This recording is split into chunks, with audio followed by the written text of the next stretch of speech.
Good morning, everyone. Welcome to the final day of our workshop. I just wanted to mention again, during the questions and answer sessions, we will be utilizing the unmute button. So anyone can unmute themselves, or you can use the chat box. And also, I don't see anybody calling in, but if someone is calling in, they can use *6 to unmute themselves or *3 to raise their hand. Also, we have the raise hand feature down at the bottom of the screen in WebEx. If you would like to raise your hand before you unmute yourselves, that's fine during the Q&A sessions. So with that, I'm going to turn it over to Sam Reynolds. Sam, are you good to go?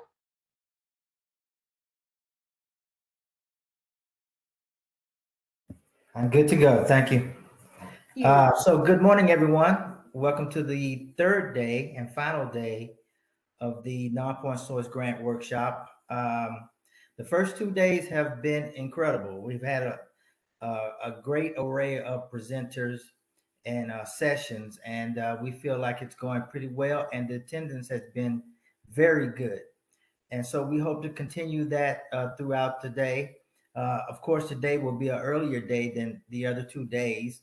And what we have on the agenda today is tribal panel discussion and realities of fulfilling the grant guidelines during the COVID-19 pandemic. And that starts at 8:30, maybe a little earlier than that. We'll see. And we have several good panelists for that particular event. And then we're going to break, and then we're going to come back, and we're going to have the common goals of a 106 and 319 grants program. And then after that, will be our last session will be applying for treatment in a manner similar to a state. And after that, we'll give the closing remarks, and that'll be it at around 12 o'clock today. So with that said, I want to introduce to you my section chief. She is with the EPA State and Tribal Programs section in the Water Division. She's been here for I guess a little over a year, maybe a year and a half. And so I'm working with her every day, and it's a pleasure. She's very innovative and have come up with various ways to make sure that we accomplish our mission. So it's a pleasure for me to introduce Nellie Smith. Nellie? Thank you, Sam. Appreciate your words. And thank you, everybody. I'm very excited to be here the last day of our workshop. I have the opportunity to enjoy some of the presentations during the last 2 days this week.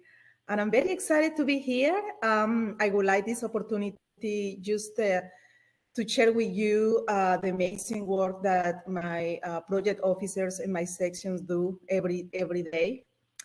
I just put together a small presentation. Hopefully, everybody's going to be able to see. Let me see. Share.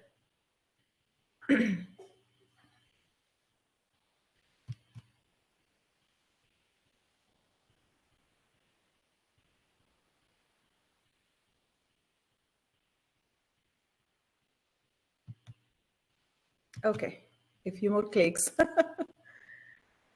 Let's see.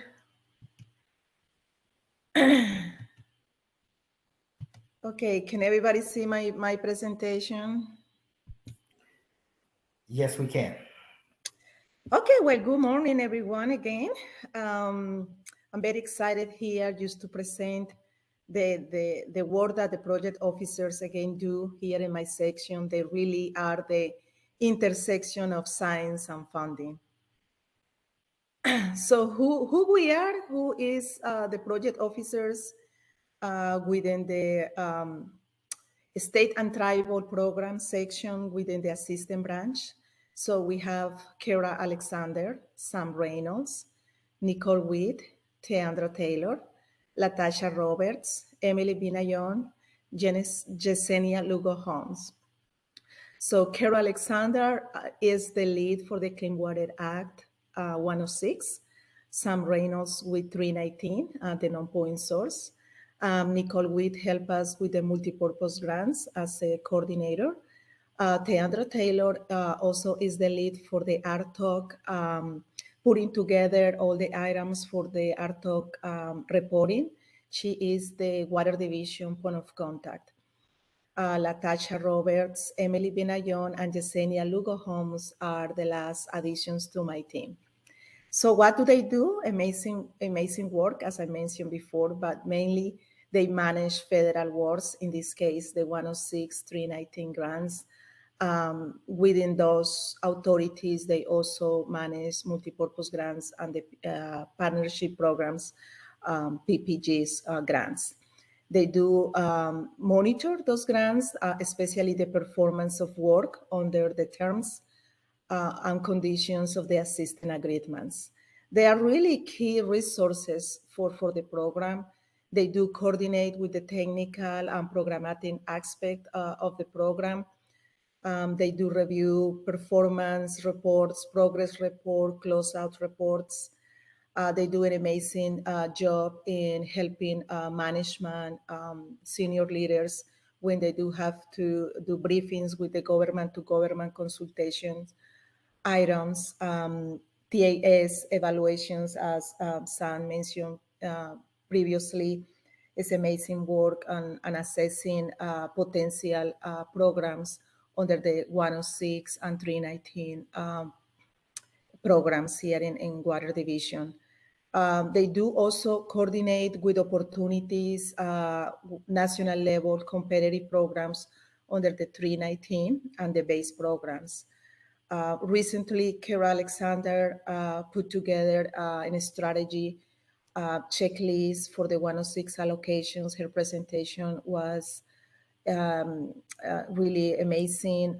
It's one of our innovative actions on the, I would say, even the what we call lean program, which is streamlining the process that we have internally. So yes, the team, Kara, I work with the team and we put together this amazing strategy. So in general, they do assist the tribes here carrying out the water quality monitoring and assessment activities that are included in those approved work plans.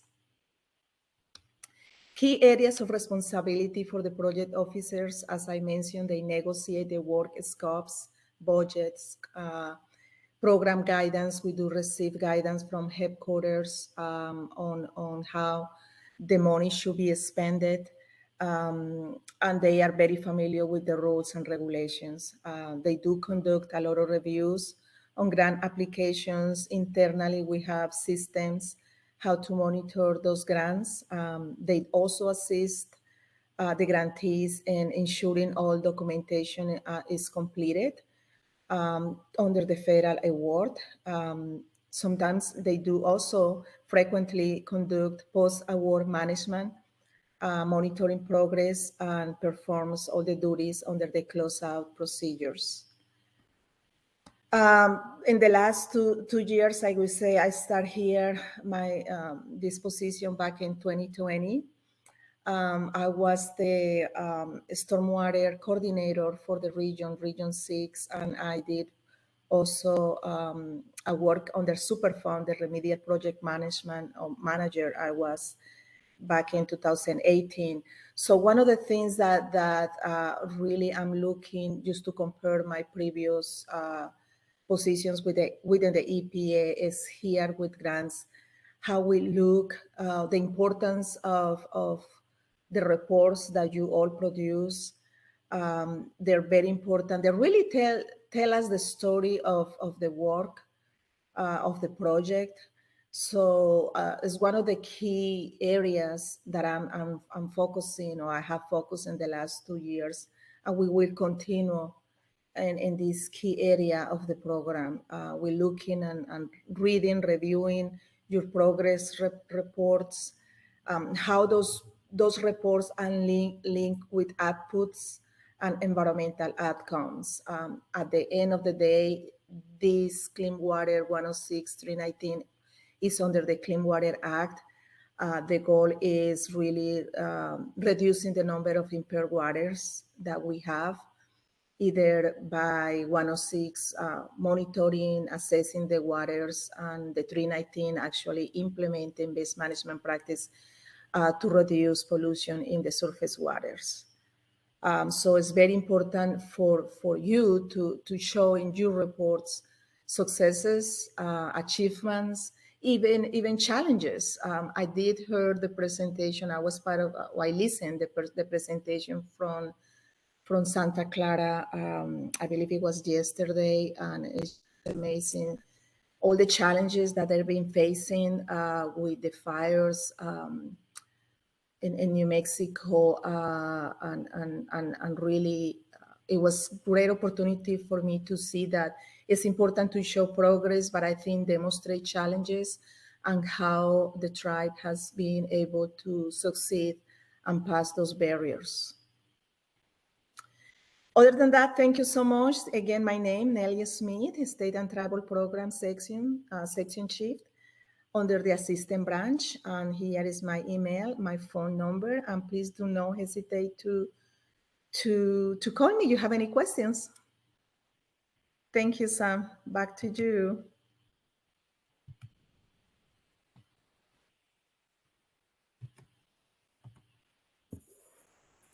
Thank you so much, Nelly. Appreciate it. So we have been going through COVID, the pandemic, for about 2 years now, and it came out of nowhere, basically. And so, I mean, it hit everybody pretty hard, and the tribal community especially. And so we had to come up. You guys had to come up with different ways of actually continuing on with your grants and projects, and just making things happen at your level. And so and I just want to applaud everybody for doing that, first of all, and being successful regardless of the circumstances. And it's still trying even today. So thank you so much for your hard work and continuing on during these trying circumstances. So this next session is going to be just about that, just about how you survived, how you were innovative, and also, what didn't work, what did work, and how you're going to move forward in the future. So this next session is titled Tribal Panel Discussion, Realities of Fulfilling the Grant Guidelines During the COVID-19 Pandemic. So this is I'm very excited about this particular session because I think it's going to reveal a lot and help a lot of people during this panel discussion. We have on the panel Dr. Bruce Mooring. He is an assistant professor from East Central University of Oklahoma. We also have Mr. Dino Chavarria from Santa Clara Pueblo, environmental assistant director. We also have Mr. Monty Matlock from Pawnee Nation, environmental director of conservation, of environmental conservation and safety. And we also have Ethan Schultz from Choctaw Nation, senior resource manager. And also Latasha Roberts. Latasha will actually be moderating this particular session. So with that said, Latasha, I'm going to turn it over to you. Thanks, Sam. Thanks everybody for coming back to day 3. We are so excited to have this panel discussion.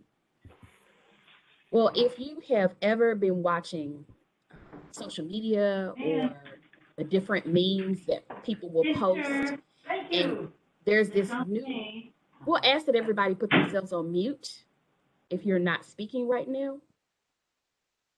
there have been some memes all throughout the pandemic that they'll say, if change was a person, or if change had a picture, this is what it would look like. And so we have a great panel who will talk about how they have been strengthened, they've been stretched, they've been just in the midst of the pandemic. Their organizations and the work that they're doing with the grants have stretched them beyond what they thought was their comfort zone to include some other things. So I just wanted to share a few things that there's a book called The Wisdom of Crowds: Why the Many Are Smarter Than the Few, and How Collective Wisdom Shapes Business, Economies, Societies, and Nations. And this book, the book's author is James Surowiecki, and the title alone exemplifies the wisdom our panelists collectively and individually will share with us today. So I ask that each panelist would begin by talking about your role with your specific organization, and also identify if you work with the 106, 319, or a combination of both grants. And we'll start with Dr. Mooring, we'll go to Dino, we'll go to Monty, and then we'll round it out with Ethan. Okay, well, good morning, everyone. And thank you, Latasha. I am Bruce Mooring. I am an assistant professor in the Department of Biological and Environmental Sciences at East Central, coming to you from Central Oklahoma, and Ada, about 50 miles southeast of Norman in Oklahoma City. Let me share my screen with you, and I have some slides. Let's see. Can everyone see that? Let's see. Yes, we can. Okay, and let me begin my slideshow. All right, so over the last about 2.5 years, I have been very fortunate to be involved in a couple of stream monitoring projects, working with the Kickapoo Tribe of Oklahoma on one project, and more recently with the Chickasaw Nation. And I thought I would share with you some of the challenges that we had to deal with over the course of particularly the early stages of the pandemic, and even going forward, after kind of the peak of that and some of the challenges we faced. So I have two projects that I would like to speak to and share my the challenges that we face. First of which is an ongoing project that working with Philip Kravitz and the Chickasaw Environmental Services, and we are providing some technical support for their water quality monitoring program under EPA funds. Began in this past fall. It's been a real pleasure to work with Philip and his crew. This is an ongoing project, and we look forward to continuing to work with that department and Philip. The second project that I'll speak to is not by way of EPA funding, but it is a project that is focused on defining reference condition streams in the northern cross timbers ecoregion of Oklahoma, and this was funded through the Kickapoo Tribe's Department of Environmental Programs. The work directly influences monitoring activities under EPA funding by way of Kickapoo's program, as well as others that have jurisdiction and overlap that northern cross timbers ecoregion. So overall, challenges we faced, and I'm going to speak from sort of the beginning to the end of projects here in terms of planning and preparation, implementation, certainly once in the field, how things went in the field. When you're in the field, as many of you know that do monitoring, Murphy's always in force, and you have best made plans, and always those plans should include contingencies and means to react, and under the best of times. And during COVID, with that overlay of problems and challenges, we had to even find better and more creative ways to adjust. In my case, I rely heavily on undergraduate research students at East Central, where we do not have a graduate program in biology and environmental science. It's a great opportunity for undergraduates to have research experience and work on applied studies such as the two I mentioned. But it was difficult to get students beginning particularly in the spring of 20 and going forward. I was fortunate to come up to find some really, really good students that contributed a lot to the project. Another challenge was just simply coordinating project schedules with the ever-changing campus environment at East Central, and not unique to East Central, to other universities, all universities around the country. Beginning in the mid-spring of 2020, we went 100% online. I had laboratory work to complete, samples to process, and it was a real challenge at that point, following both CDC guidance, state and university guidelines with regards to coming together in a space. We had to get real creative to complete that work. And in many cases, it doubled and tripled the time to both process samples in the lab, to get those samples prepared for shipping if we had to ship off to, for example, a contract lab for some analysis. Just difficulties in scheduling field trips. We had to deal with students that were quarantined with COVID, and that we had scheduled field trips. Particularly the reference stream study was a very field intensive study over 2 years that involved a lot of field trips. I think something on the order of about 40 trips in 2 years.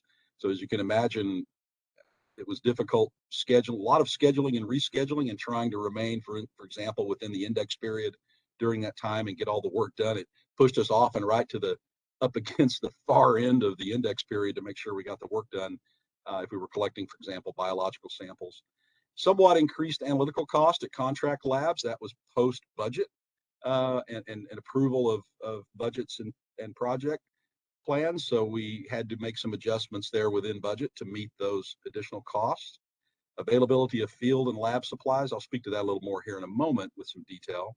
And just the cost and availability of equipment. As many of you know, you're ordering, trying to buy a car, order a vacuum cleaner, get a washing machine. It's not easy. And that also is the case with a lot of scientific equipment, both for field and in lab activities. So let me show you some pictures here. Can always speak to pictures a lot more easily. And the center picture you see right there is a beautiful stream in the Chickasaw National Recreational Area in Sulphur, just outside of Sulphur, Oklahoma, and happened to be one of the streams in our network. Both the reference stream study and our work with Mr. Kravitz and the Chickasaws, we overlap. We have sites, several sites in the Chickasaw Rec area. They provided good reference condition sites. But for us in the field, a lot of the challenges is I kind of work maybe clockwise around with the smaller photos, staying aware of safe distancing, even in the field, in the peak of COVID, particularly in the spring of 20 and summer of 20 and into the early fall of 20 during our intensive field season. We had to ride in vehicles in the heat of the day with masks on.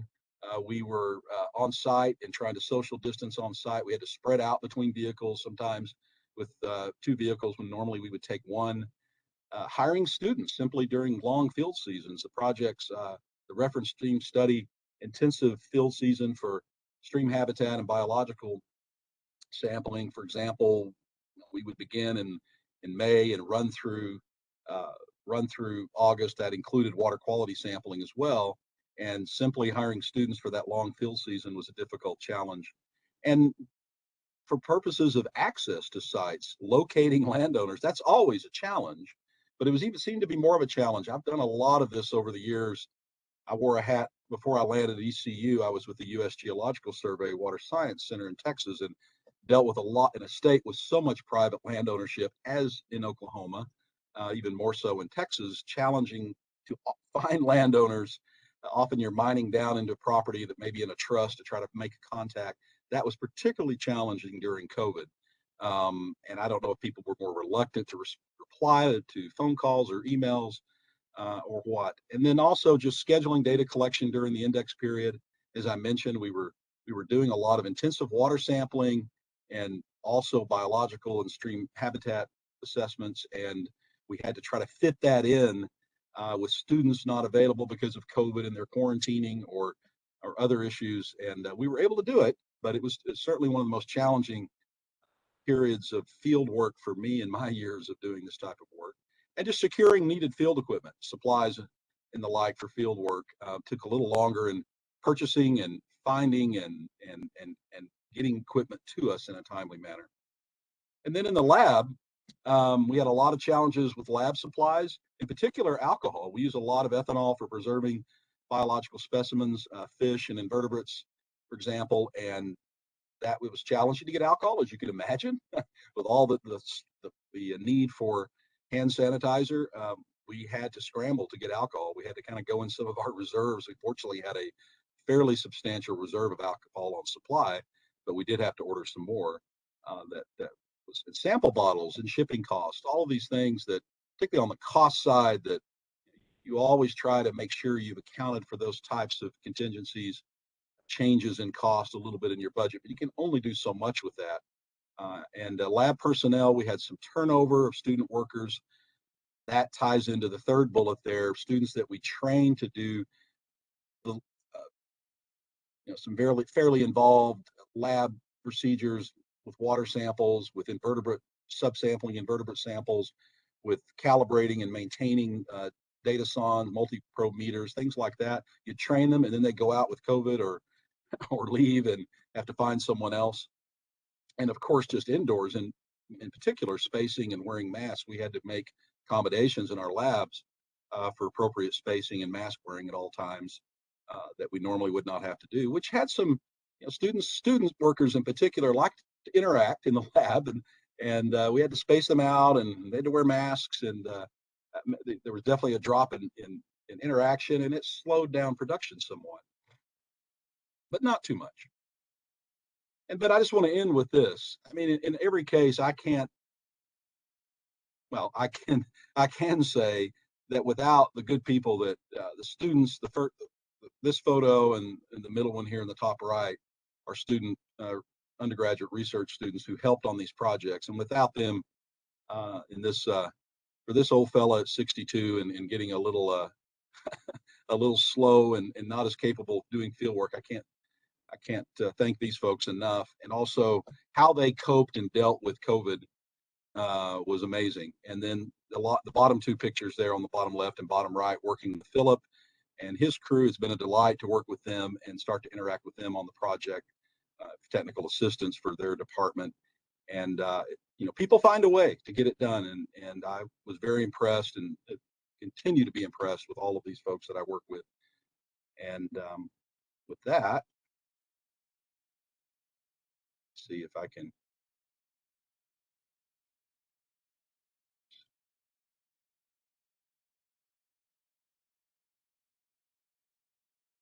Okay, there we go. I usually on Zoom with this, and I'm in WebEx, I'm looking buttons and they're doing different places. But thank you very much. Thank you, Dr. Mooring. Let's go to Dino.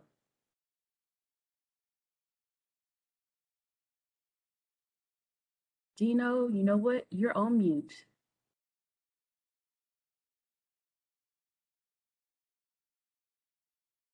Good morning. Yep, we can hear you now. Good morning. Okay, great. I have switched over to the headset for this, so hopefully you can hear me correctly. If not, just let me know. My name is Dino Chavarria. I work for the Santa Clara Pueblo Office of Environmental Affairs as the director for the programs. I work with both 106 and 319, doing, of course, monitoring, and we do 319 projects here within the Pueblo on the two of our water bodies. So we've had a variety of challenges throughout this period. Back in March of 2020, we actually hosted a meeting, I believe it was March 3rd, with the regional administrator and some of his staff. And it was just before things started really taking off. And I actually think was remembering at the time, because people were shaking hands and that how long will this be happening? My initial impression wasn't going to be as bad, that it would be like the H1N1, wouldn't really affect our area, but it did.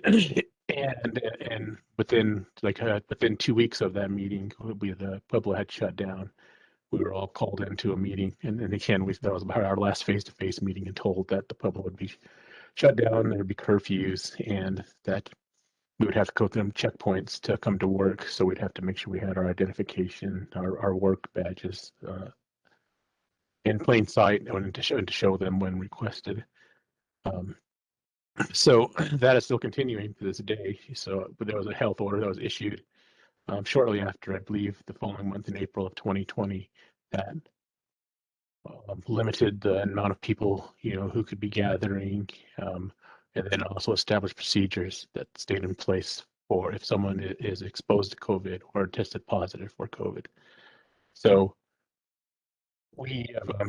our office was declared essential after we made the case that most of the work that we do is field work, and the staff that are in the office, although we're in one department, we're in different rooms. They're adjoining each other, but still, we're able to maintain a safe distance. So they did accept that, declare our office essential. So we've been reporting to work throughout this pandemic, except for various times when the office would have to close for a cleaning. And there were a couple of times when there were unannounced closings because they needed to shut down immediately. And for that was mostly for the case to that there was a positive case that they were made aware of a staff person. So we have had interruptions in the work because of those instances, and also of course, as was mentioned by Dr. Mooring, that there's supply issues that we experienced almost immediately because of that. We had actually had a batch of N95 masks that we always kept on hand in case we had to do like a site inspection or a site visit. And we had just used them up like the previous month in February to replace some ceiling tiles in our office. So, well, after that, it was almost impossible to get them again. In fact, I don't think we were able to get any until sometime in 2021. And when also added to the challenges is, there are a lot of recommendations on how to handle this. There are federal recommendations. The state of New Mexico, of course, had health orders that were more stringent than a lot of other states. And then the Pueblo itself had its own orders, which were more stringent than the states. So, that's it has made things difficult. In our case, there's never been a relaxation of the isolation period. It's remained at 10 days and then a negative test. Other Pueblos I know are even more stringent. I believe San Felipe's had a complete closure for a long time. A lot of Pueblos even just limit how many can leave the Pueblo. It can only be a certain number, and it basically, you would, during the height of this pandemic, you could only leave for specific reasons, mostly to get supplies and food. In our area up here in the north, we just the area here, what they call it Espanola, there was no like cleaning supplies whatsoever, even in the store, and there's still shortages to this day. But there would be like no beef, aisles completely empty. And it was strange because then we would talk to about it. Some of the people, and they'd say, "No, it's fine down here," and this is like in the Albuquerque area. So we would begin to just go down there to shop to get the materials we needed because of the supplies that were in so shorthand here in this area. This is just like I say, the ongoing, that we're still, this Pueblo has these orders in place to try to remain safe and to protect the population. Native Americans, of course, are extremely sensitive to this virus, and it's caused a lot of damage throughout the nation, and particularly here in New Mexico. We know within the Pueblos, there have been a lot of cases, a lot of illness, and a lot of death, unfortunately. And it's been a struggle, but it's not the first time the Pueblos have had to go through this. The 1918 to 1920 flu pandemic also took its toll and caused a lot of havoc within the Pueblos at those times. I recall actually sitting with some gentlemen in my office. This is like, maybe 10 years ago, but we were just talking about it one time, and he wasn't alive when it happened, but he was telling me that his parents are telling me that they were having funerals all the time because of that. So it's new for us, but within the history of the Pueblo, it's something that's happened before, and even before, there was no vaccine, and that they were able to persevere and get through it. So that's, our mindset now is to just try to persevere and work together and be safe with each other as much as we can to get through it. That's why with the safety protocols we initiated within our office, the distancing, we were able to get air purifiers for each room.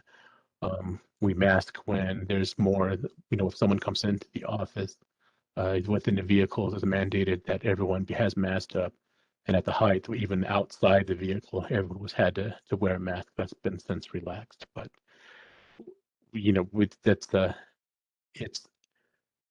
it's helped. And I think because of those, these procedures, we've been able to limit the amount of infections that have happened. And especially when you look at some of the other areas of within the nation, but most even the state, even of New Mexico, we could have had it a lot worse if we didn't take this seriously and immediately begin to initiate these steps. And fortunately, our project officers have understood because they've had to deal with this as well. By working at home, I think EPA, I believe, would just finished the move to the new building when they had to begin working at home. So they've been in the same boat as us in many ways, that they've been impacted by this, and it's not difficult to manage everything from home for certain. So, thankfully, they've been able to assist us during these difficult times, and we've still been able to get a lot of the work done. We've been able to still work with contractors to get a lot of the 319 work done, and our staff have been keeping up on the monitoring. And it's the only time we're not been able to monitor is just because of our usual issues in regards to irrigation diversions or the site frozen over. Or the case of our wetlands, unfortunately, we've experienced a lot of the drought in the area has caused a lot of them to just no longer have water in them. So hopefully this winter weather that we've been experiencing over the past month will help in that regards. In fact, this morning it snowed a light snow here in the region, and it's a very beautiful morning. So thanks. All right, thank you. And now we'll go to Monty. Good morning. Good morning. Yeah, I'd like to applaud both Dino and Dr. Mooring. Both the challenges that we've realized here at the Pawnee Nation. And I don't think we're no different than any other tribe.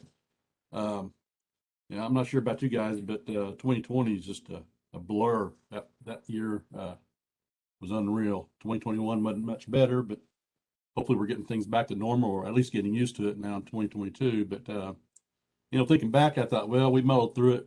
COVID didn't have much impact on us, but, that would be a wrong conclusion. The reality is it changed everything, at least for the Pawnee Nation. When we're in a relatively rural area in north central Oklahoma, and when it hit here, that was kind of a strong reality check, because, in the past pandemics, it never really had any impact on us. Fortunately, in the past, we were able to work with IHS, develop a pandemic plan. For the most part, only a couple components of that plan we had in place provide structure for this COVID pandemic that we're dealing with now. But as you know, the other pandemics we had in the past have kind of came and gone with really little impact on us, if any at all. But just kind of a little bit of background information. Our Department of Environmental Conservation and Safety is actually a department within the Division of Natural Resources and Safety. And in our division, I'm the division director. We have our Department of Environmental Conservation and Safety, our Department of Transportation and Safety. We have our Department of Fire and Rescue and Department of Emergency Management. And so for our division, including the Department of Environmental Conservation and Safety, it really it became a very, very big challenge, not only to carry out the obligations we had with EPA under our contracts, but also just doing the needs, the public safety needs and the health and safety needs of the tribe itself. And that requires all to step up in the division to go above and beyond our federal obligations. We were fortunate enough when we knew the pandemic was inevitable for Pawnee Indian Country. Our emergency operations center was activated, which is typically the process. Emergency was declared. We have a tribal emergency response committee, which at the time it consists of all of the directors of all the divisions within the Pawnee Nation, and typically your Turks, like your Circs, are responsible for chemical emergency preparedness. We modified ours to deal with all hazards, and that since we're doing all hazards, the Turk over the years past, working under GAP grant actually with our environmental staff, we were able to develop a continuity of operation plan and a continuity of government plan for the Pawnee Nation. Again, you think, well, we have ice storms, you have a 1 or 2 day event, and maybe a week or two of recovery, and then it's over with. And it just kind of provides a little bit of structure for muddling through those recovery processes. But we had no idea how it would be tested under this COVID-19. And I'm sure many of you have, can relate to that. But as far as going back to our initial response in 2020, we were fortunate enough, the Bureau of Indian Affairs issued the Pawnee Nation some mitigation monies early on, and we were able to purchase some PPE. And I say we, our division, ended up taking the lead on that, working with staff for our transportation department, environmental department, and our emergency management. Was able to take lead and acquire at the time needed PPE. Our government did shut down offices, closed to the public. We did go through a series of quarantine isolations as the people were affected, and that was very, very disruptive. But working with CDC, I've never worked with CDC in the past, but we were able to acquire a couple CDC grants. We realized early on with our Department of Fire and Rescue, for example, these guys go out and go to a car wreck or any medical emergency or whatever. Typically you'll have turnout gear, bunker gear, whatever, and you deal directly with the patients. For example, on extrication, someone in a car wreck and get removed from the vehicle. You don't know what their status is, if they have COVID or not. And so we had to make sure that, and all that, you could not just decon the bunker gear, for example. It takes days to get that stuff clean and dried, and then it's out of service. So we recognized early on that our simple, emergency response capacities was going to be really tested with this pandemic. So working with CDC and CDBG, by the way, we were able to acquire some funds to acquire the proper PPE to equip our first responders. And, it's supported by training too. Our Department of Environmental Conservation Safety, we deal with hazmat training it regularly, and part of hazmat is biohazards. And so we knew how to deal with the biohazards. But we were able to get lighter weight turnout gear for doing typical extrication and emergency response where fire is not the great risk. And we were able to acquire needed washers and dryers for deconning this equipment. And we're able to get enough gear where we can rotate this stuff out. You go to a scene, you come back and you change your gear out and you don decontaminated clothing or PPE and cycle the other stuff to be clean. Little stuff like that we didn't think about, but we had to step up and deal with that. And the challenge of that was the supply issues. Luckily we were able to acquire the stuff early on, and so we didn't have a whole lot of supply issues of getting the stuff in. but that was realized later on down the pike on some other projects that we're dealing with. But anyways, we did get a couple CDC grants, and part of that was to assist us on mitigating COVID in the buildings. We're able to get the ultraviolet, I call them strippers, but UV sterilizers for the heating and air system, for example. Instead of doing the room filtration system, we decided to go ahead and integrate that into each of their facilities. And we have lots of facilities. Because air is circulating anyway, so we wanted to see if we can mitigate some of the spread of the virus that way. And that's in place now. We were able to reopen the government. When you have disaster hits, not really time to shut government down. We recognize that there are citizens at large that are having some issues. And with the CDC grant, we're able to establish a process where we go in and fog some of these institutions, nursing homes, churches, households where a family member has been impacted with COVID. We were able to provide a decon service for that using our hazmat staff. CDC supported another year of that service. So we did it for a couple years back to back, 2020, 2021, and ended it here in early 2022. It's very, very effective, I believe. But coming back to how it may have had an impact on our deliverables, the continuous off and on shutdown of our different tribal services and staff due to isolation or quarantine, it has always been it still is a challenge to deal with. We're still dealing with that. We adopted early on for a pandemic plan the CDC guidelines, and that was a heck of a challenge. CDC guidelines have kind of bounced left and right, up and down. That we were able to, steadfast and established working policy based on those guidelines, and we just updated those here just a few days ago.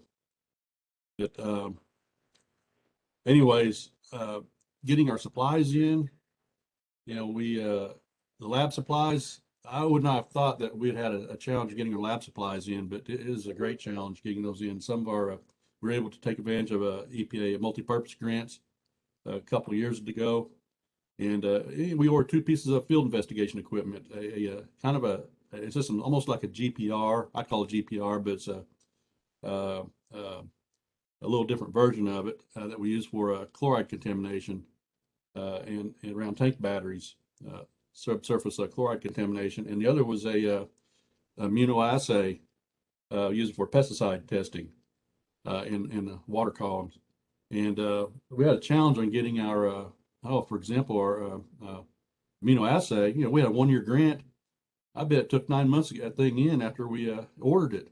And they gave us a loaner kit to use until that one was built, but they couldn't, our supply chain, it was disrupted. They couldn't get it built and sent to us. We had trying to put a vent hood in our lab. We ordered the vent hood, in our water lab, for our water lab. And again, 9 months back order. And that put a challenge on, meeting our financial obligations with EPA. We don't want to turn money back, but if we can't close these projects out and we're waiting on back ordered equipment, luckily we're able to get these in within time, but it was pushing the envelope. Staffing, our program is about on the average 20% tribally funded and 80% EPA funded for the most part. Well, our casinos shut down. Our casinos, we don't have a large tax base, but we do have our casino operations that provide revenues that support our tribal dollar component for our budget. And casino shut down. That was resulting in furloughs, or for say 20% furloughs. Well, 20% of your salary is, 20%, 20% is not much, but it's still an inconvenience. Some of our staff were impacted by the furloughs. Our department wasn't as much as others because we are mostly federal, but that did affect our finance, all the support services, indirect cost side that we depend on, on reporting and getting our budgets, financial reports. Now, probably one of the areas that is still a challenge is training and collaboration. I know we were working with Josh Daniel, our staff person, working with the challenge with doing the watershed management plans, and he's challenged with the modeling of that. We're scheduled to start coordinating with staff at OSU to work through some issues we're having with Stepple, for example. Well, that got put on hold, because everybody shut down and no person-to-person training. One of the challenges we had was for IT, for example. IT was in a transition, changing systems, operating systems. We at one time had remote access capabilities to work away from the office, access to our files and everything remotely. Well, unfortunately, at the time this hit, that option was no longer available to us. So we had to reestablish remote access so we could work remotely if we needed to.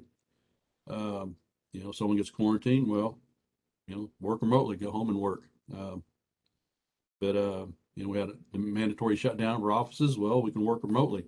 Unfortunately, we were able to do some field work, but a lot of our field work required inspections. The problem is our courts shut down. So, you have violations. What could you do? Compliance assistance mode. But, that was an inconvenience for us. We're recovering from it now, but, it's certainly a challenge at the time. I'm not going to go on and on with the challenges we've had. But I think now, we are able to overcome all these obstacles and challenges. Things are getting, still far from normal, but they're getting better, that we're getting used to it. But, we're having this meeting today remotely, which, I'm getting quite used to. I can work here in the office and participate in the meeting. And it's been, somewhat effective, but I still think we need that person-to-person collaboration. That'd be great. But I know that's about it for me here. Okay, thank you, Monty. And Ethan, turn it over to you. Yeah, it's open. Hello, can you guys hear me? We can. All right. Well, yeah, just kind of building off what Monty and Bruce and Dino had said, Choctaw Nation here. I'm a senior water resource manager, so I oversee the CWA 106 program. And I have two staff members that I am excited about to promote here because they've done a fantastic job, especially during this pandemic, is Anthony Mastracci and Jared Harrell.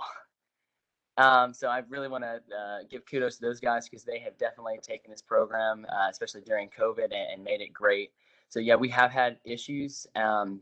So our main challenges really stem from kind of what Monty was talking about, as far as there was a really difficult, there's a lot of issues and difficulties with getting our laboratory supplies to conduct our 106 analyses that we do in the Kiamichi River Valley. So when we needed laboratory supplies to conduct those sampling parameters, we would have to definitely look pretty far ahead and say, okay, well, we have about a 3-month supply. We need to order now because we're expecting back orders. And then just doing it that way, we were just barely able to get them in when we needed them, but we still were able to acquire the necessary materials to conduct our sampling.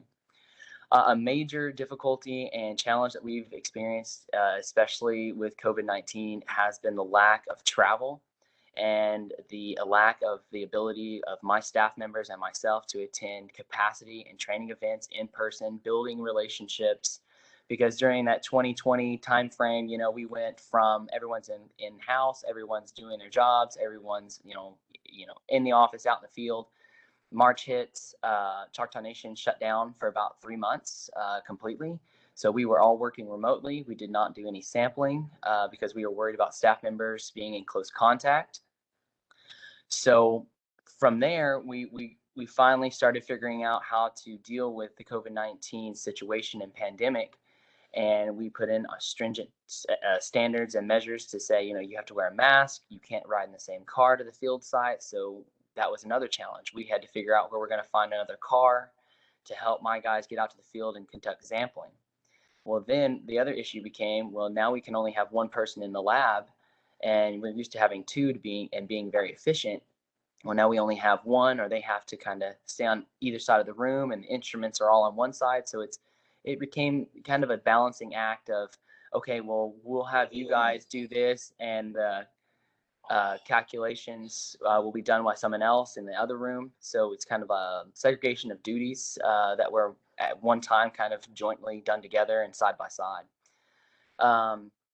Another issue is just, as we've developed kind of a resiliency, if you will, to the COVID-19 situation and kind of becoming more aware of how to conduct business in this now virtual age. We are seeing training opportunities come around. We are seeing ways to collect data without potentially putting staff members at risk. So that's been a benefit for us to kind of learn about how to go about conducting business without putting our staff members at risk. So those are the main points that I wanted to hit, because another one is that when we had travel budgeted for we had travel budgeted through our CWA 106 grant, and now we had to go back and do a budget revision to accommodate the fact that we're not going to utilize those funds. So we tried to put that into the increasing costs of some of our supplies that we're seeing, especially now with the supply chain issues. So getting some of our equipment calibrated, acquiring some of the standards and solutions that we normally would acquire at a certain price point has now increased. Shipping has increased. So we were lucky that we had budgeted travel, but unlucky that we had to pull that out of our arsenal and not allow our staff to go on these capacity building trainings and seminars to purchase our supplies. So that's been a big issue, and it's still kind of a big issue because these training seminars are not in person; they're online now, thankfully, which is a great deal. But you tend to lose out on being able to kind of converse with the folks there and kind of build those relationships in a more face-to-face sense. And it's got pluses and minuses, just like Monty was saying. We can conduct business and be in a meeting at the same time, and I don't have to drive back to the office after I get done here. I'm already here, so I can just kind of continue on with my work products now. But the detriment is we're not getting to meet and make those connections, me and my staff. So that's all I had on my end, and I just really appreciate you guys letting me come here and chat with you about that. Thanks, Ethan. I want to change the direction of our conversation. All four of our panelists have shared the wisdom that they have experienced in the pitfalls of us having to change throughout the pandemic. Now I want to open it up to all of our panelists, and it doesn't matter who answers first or second or therefore, but I wonder what are the positive things that have come out? And I don't want to say just positive, but what were some of the lessons learned that you say, oh gosh, this started out not in the best light, but then as we worked through it, as we collaborated, as we had more conversations, this is how it turned out. So it started out like this, but then it progressed into something that had a positive stint to it. Anyone want to answer that? Latasha, I'll take a stab at it. I can Okay. say that with the challenges of COVID, and particularly in beginning for me and my students in the spring of 2020, we met those challenges, and I think lessons learned and the positives that came from from that in part had to do with just sort of a hunger on the part of all of us to interact, although we could not very close person to person sitting around a table and talking, but we interacted a lot by Zoom, by phone call, in large rooms. We almost had a real burning desire to be together and to interact, to solve and in many respects that we got closer because of that. Even though we were, sometimes you have to be far apart to get close in a sense. And I think that was the case for us, at least about a year into the pandemic, on getting these projects done and getting things scheduled. That was a real positive that came from it. Thanks. So it sounds like even though the distance wasn't there, but you got to come back together and be intentional about having follow-up calls to debrief whatever was going on, just to make sure everybody was on the same page.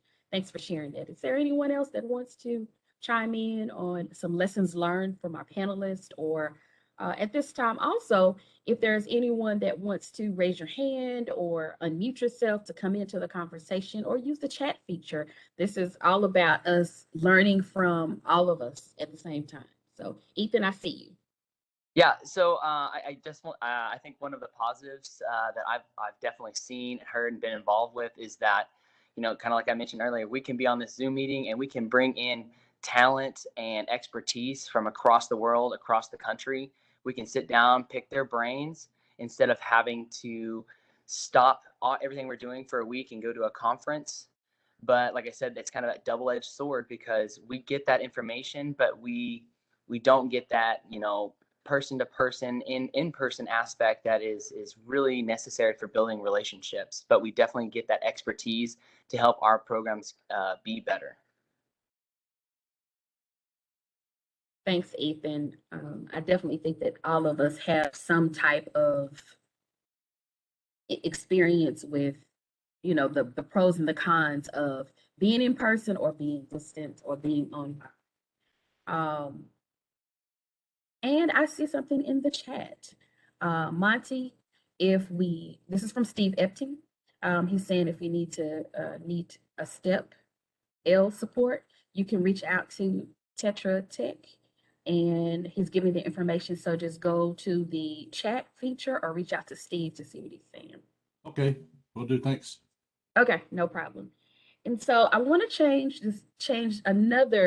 transition to another aspect of the pandemic. And so we talked about working conditions and meeting grant guidelines, but how did you have to recalibrate or come back together and visualize yourself being successful with the reality of having a work plan that you have turned in, and you still have to do reports and all these competing priorities? What strategies did you use to make sure that you are balancing the grant guidelines with all the other competing priorities that you had to do for your organizations?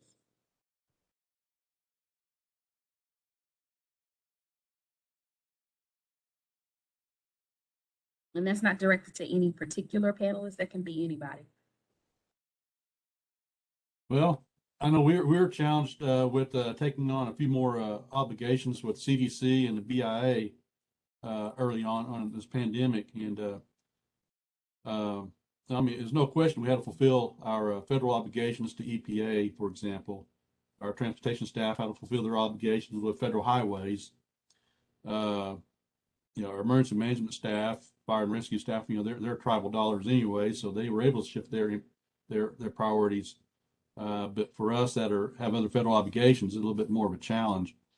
We just did it. I mean, long days, we just had to do it. Once we taken on more CDC responsibilities, for example, there were really no labor. It didn't involve paying for labor per se, but it's mostly funds to acquire what we needed, supplies and equipment for mitigation. And so again, that was a challenge, because here we are buying more supplies and acquiring more services to mitigate, while Supplies is a challenge getting the supplies and equipment in. It's a challenge locating the service providers, and it was a challenge getting that stuff processed internally due to isolation and quarantine for our finance and procurement staff.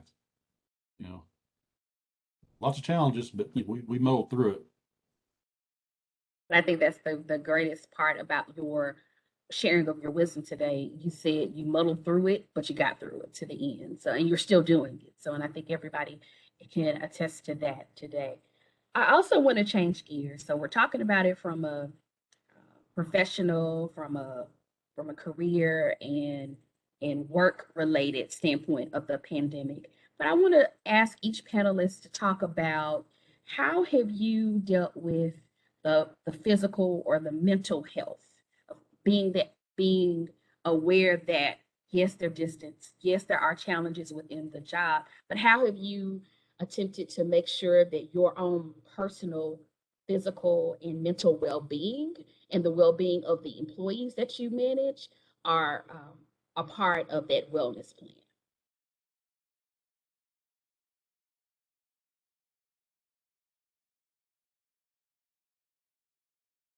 Well, I'll give that a try. I think first for me, that I needed to. I took a lot more dog walks with my dogs, and that being saying that to mean that I needed to be in the right frame of mind myself and work to maintain my focus and mental health and physical well-being so that I could interact better with my research students, both on the projects as well as all of my other students.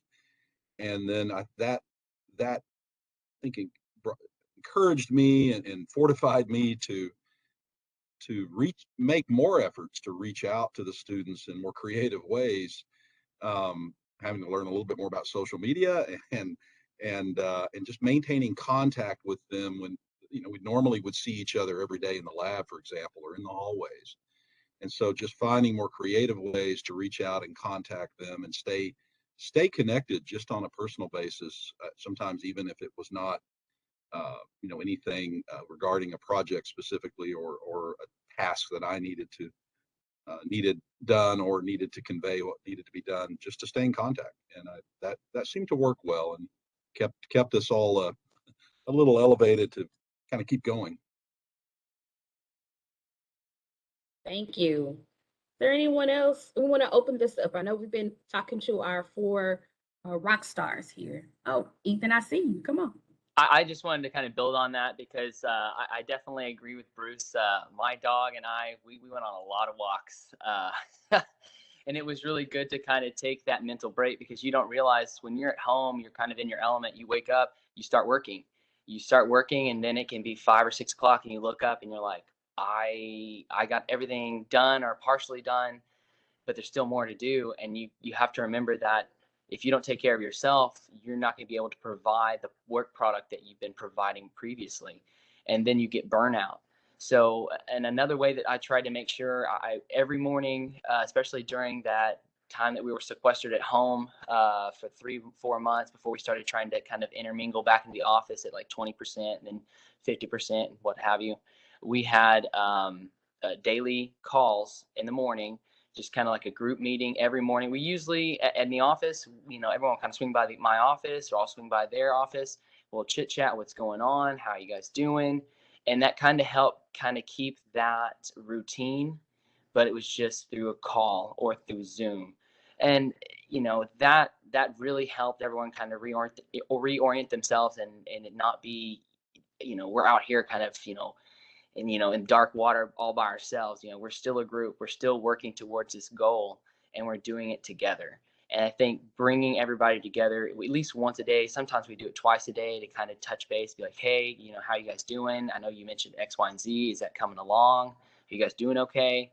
That really helped me. And I really hopefully think it helped my staff to just kind of stay engaged, not get burned out, understand that, everything's difficult right now. So we're going to do the best we can do. Thanks, Ethan. And now we're going to open it up for persons to come off of mute and come into the conversation, or you can submit your questions via the chat. It can be a question for any of our panelists or for someone in our community today who are attending to answer. So if you have any questions, this is the time to come on into the call and ask them.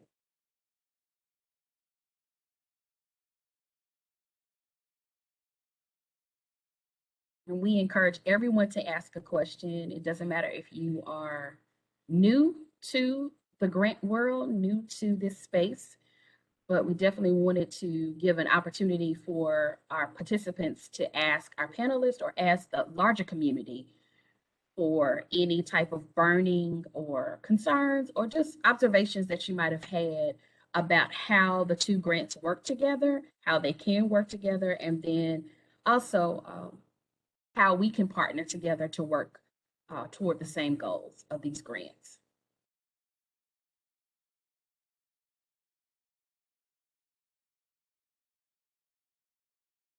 Is there anyone that has a question? Okay, I see someone. Come on. Hello? Hello, Kathleen. We hear you. Yeah, having some computer issues. My question is, or one of the challenges that we had is, our grant 319 water, they have the education portion in it. Well, since all this has gone on with COVID, we're not able to go to the schools like we used to be able to. Our summer program with our tribal summer kids, we can't have those, couldn't have those right now because at various different times COVID hit throughout the summer, so the summer program was shut down.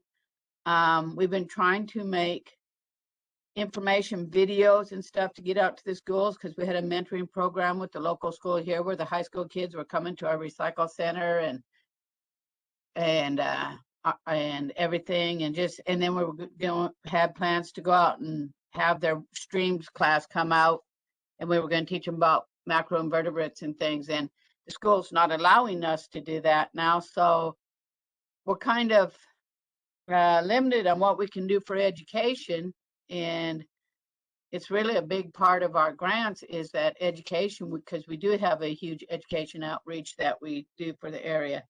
So I'm just wondering, does anybody have any other ideas or things that they can share on what else to do? We've done flyers, we've done videos, but you can only do so much in office.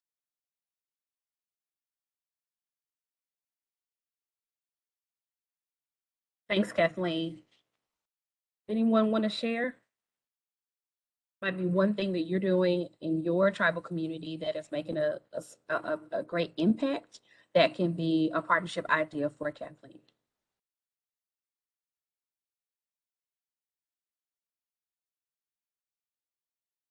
Probably everybody's dealing with the same thing, I would imagine. I just wondered if somebody come up with some new strategies or something.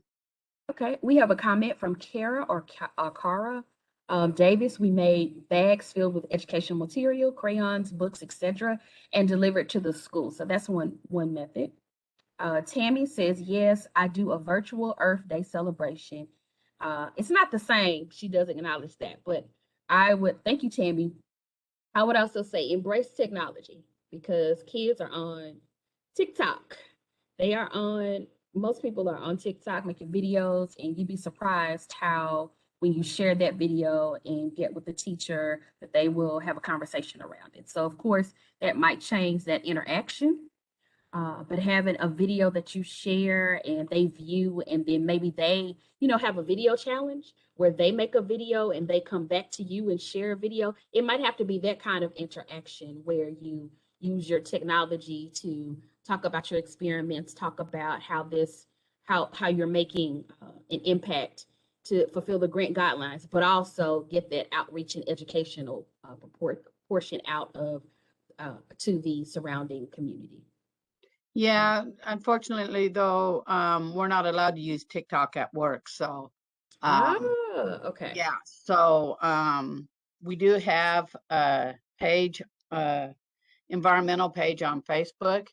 Okay. And we've shared it with the school, and we try to keep it up to date as much as possible. When you're limited on what you can add to it, you know, after so long. So just one of the challenges we had have been having here is the education aspect. So we've been able to handle the other parts of it because we're separated in our office, you know, so employees are separated and we wear the mask and stuff like that. It's just coming up with innovative ideas. Haven't been able to have our environmental festival for the past 2 years, and we probably won't be able to have it this year either. So, you know, it's just a challenge because the tribe has certain policies for what we can use as far as video outreach. So Gotcha. And I say TikTok because that is the latest and the greatest thing that everybody's on. But you can definitely use a video, share it, and then they make their own video without using TikTok. That's one suggestion. And then also, Dr. Mooring said we moved the Institute's annual Water Fest from outdoors at East Central University to a virtual format on Zoom for local students. That's one suggestion. And then Debbie, okay, go on. Debbie Dotson from the Eastern Shawnees did that last year, and it is an option. It just with this I don't know, it's kind of, it's good, yet it's not the same, is because at our environmental festival we had 15 plus vendors there, and each one of them had a separate booth. And so when you just are able to do like a video with your water and then maybe your recycling, you've only got like maybe at the most 45 minutes there, you know, in your gap activities. So it's not the same. It doesn't grab their attention as well. So.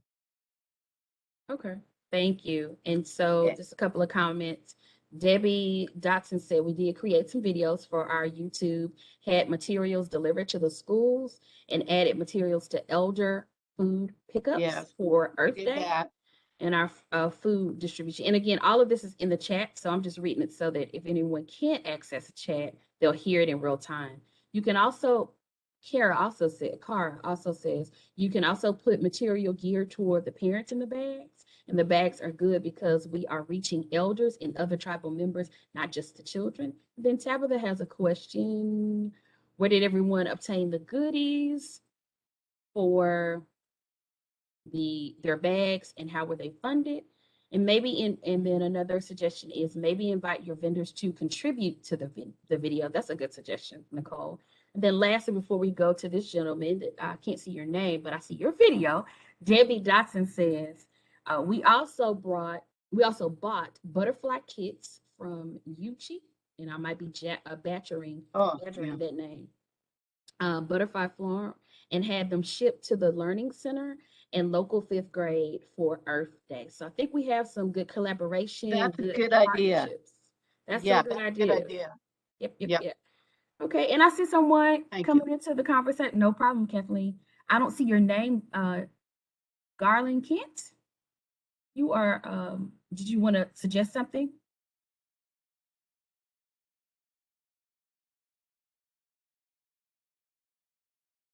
Okay, did you want to say something? Because you're on mute. No, thank you. I'm just. Okay. Okay, just wanted to make sure. Okay, all right. I have a couple comments. Okay. One thing that we did is we actually did a non-contact recycling event where we just set, we had trailers out for tires, and then we had trailers also for electronics, and just for a recycling bin. We got a lot of tires. I think we got a couple hundred tires that way. We actually had to go empty it and bring it back again just to, you know, keep collecting tires. Another thing we did with the children is that we did, we cut our camp down to just about 15 kids so we could break them up into small groups. But the first day we actually used a company called Tracker Spark, where we had animal tracking. It was like a virtual class. It's really great classes. We had animal tracking. They're only an hour long, so we keep the kids' attention. Then we had a language of birds, and then we had search and rescue. So that was the first day. And the second day, like I said, we had small groups go out, and during the second day we had Blue Thumb and we had other things set up. Then we had trail walks. And so the animal tracking, we actually got to take them on a trail and show them animal tracks, which is really cool. And then also like search and rescue, we bought compasses so that they could find, show them how to use the compasses. So we used what we learned in the first day, on the second day. And really it's just having smaller classes, having, COVID, protocols in place, social distancing and all that stuff, and even having GIS come out and show some of the drones. Another thing we did was we had a virtual senior art project. So that's where, we have seniors. We do this every year and normally go out and collect them and bring them back here and people come and look at them. But this year was completely virtual, where the seniors went out, or we sent out flyers and they made all these, the art, and they just sent us pictures of them, and we just sent them out to everybody, and they voted on them. We had a winner. I think we had about 10 entries. So it was really neat. So there's things that you can do. You just gotta, kind of use your imagination a little bit, and I was here the whole time as far as, during COVID, and I learned a lot because I was over a PPE CARES Act grant. So there was a lot of information that I had to take in and manage during that time. And also I had to go out and do the field work myself because I was the only actually one in the field. And then some of our equipment broke down, having to get it mailed in to get it repaired, get it sent back. So I think as me, and I was a relatively new director when this started with the Chickasaw Nation. So I think that one of the biggest things I learned is really be patient, slow down, take your time to make sure things are done right. Not only just for me, for my staff, because there's some stuff that, when you're doing NEPA documents for 20 years, things change. And so really take your time, look at what the protocols are, make sure things are followed right. But there's a lot of, as far as going back to the outreach, there's a lot of things you can do if you just kind of use your imagination a little bit. But again, if anybody wants information about some of this virtual camps, I'll be glad to share that with you, or anything that I've talked about today as far as the non-contact recycling events. That I was really surprised how much we actually took in. Thanks, Philip. And Steve Epting put a resource in the chat. It says these educational materials are specific to the Chesapeake Bay, but might give you some ideas. There's videos. Hi, Tabitha, come on in. Good morning. Sorry, working from home. I don't even know if you can see me. The lighting's really bad in here. We can. Come on. I'm going back to kind of my question I put in the chat is, all the goodie bags and even the butterfly kits from Uchi. It's Uchi, by the way. Okay. Butterfly Farm. How were those funded? Because it's kind of my understanding that a lot of that stuff can't be bought from the grants anymore. So, I'm just real curious as to some of the sources of funding. I'm sure folks can get pretty creative. So just need help with that. Those are great ideas. I just don't know how the tribe would buy them. Thanks, Tabitha.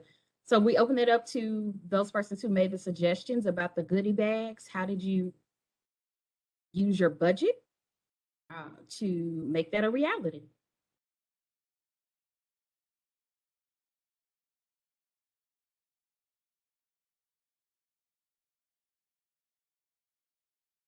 Going to rely on Kara Davis or others who did the goodie bags to answer that question. I'll make a comment on that because we also gave out goodie bags, and now some of the backpacks we had for several years, but a lot of the stuff that we put in there was from like NRCS coloring books.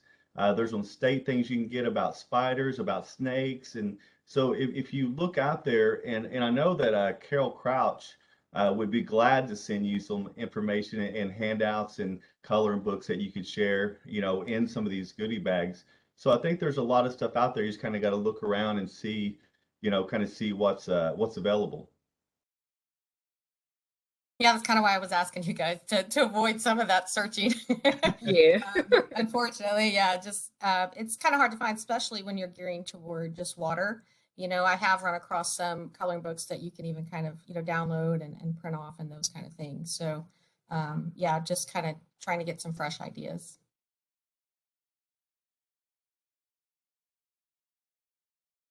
Okay, so we will circle back on providing those ideas since our conversation has warranted us time to actually get some really great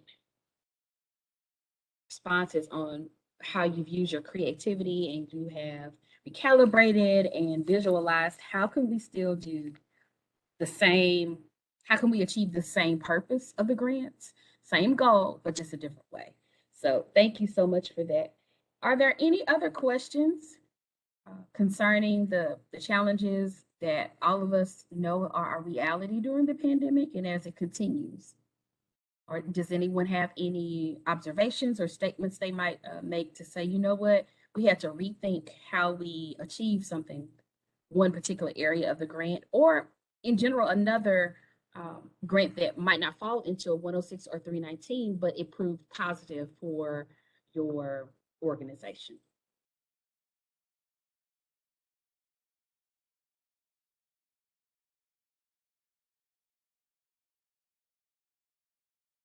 I'll make a comment. You know, I know me and Bruce went out in the field, you know, a few times, and I think the first time we weren't really as prepared as we were, you know, each time we went, not only with equipment and supplies, but also with people. I think the first site, me and Bruce were really humping those buckets back, and they're pretty heavy. Bruce actually did really good out there as far as carrying those buckets as well.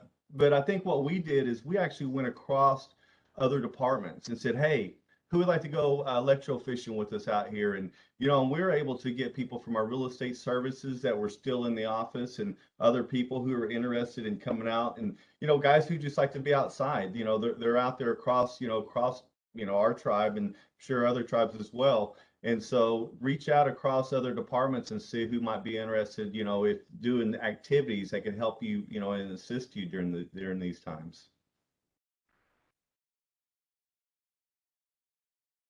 That's a great suggestion.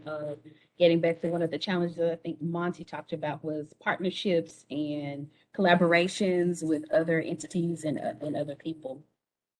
So to round out this conversation with our panelists, I'll ask all four and others who want to chime in via the chat or come into the conversation to complete this phrase. So what did you survive? Or what are you surviving? So we know that all of us are still going through the pandemic, but if you would just come back and give us a summative statement that tells us how you would complete that phrase. We survived blank, and this is how it happened. And this is the result of it. Well, I would say, keep very short, I would say we survived by working together during this time. And that helped us to meet our deadlines and I think produce good products, even with the challenges at hand. Working together. A lot went into working together, but just to finish that sentence. Thank you, Dr. Mooring. Dino, do you want to chime in? Sure. I would say I read a quote in a comic book once. It is a comfort and wretchedness to have companions in woe. So we're struggling, but we're struggling together. Thank you, Dino. And Monty, how would you complete that phrase? How we survived? No. Yes. We lost 3 employees due to COVID. You know, we're a small agency. About 100 employees, and we lost 3, 2 from the within the first months, and 1 just recently. And the nation as a whole has lost hundreds of citizens due to COVID. You know, so it's, I mean, so the challenge went deeper. You know, how we survived. I mean, our priorities at work came secondary just to making sure our families were safe. You know, so I mean, our staff pulled together. We just and not just our staff within our department, but within our division, and support everybody and make sure that we get through this. I mean, we just I don't know. Thank you. We were quite fortunate. There's those that were not. Yes, understandable. Thanks for sharing that, Monty. And Ethan. So I would definitely end that phrase or complete that phrase by saying We survived by adapting quickly and properly planning for something like this to happen again. Thanks.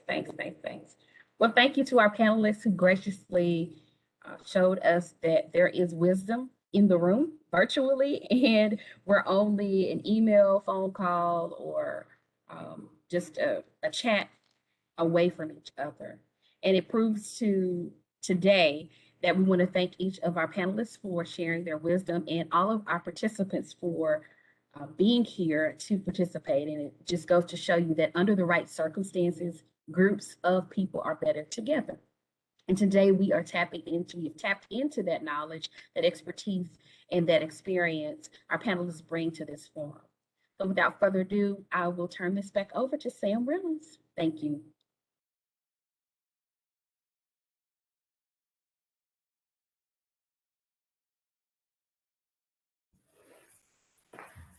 Excellent panel discussion and audience discussion.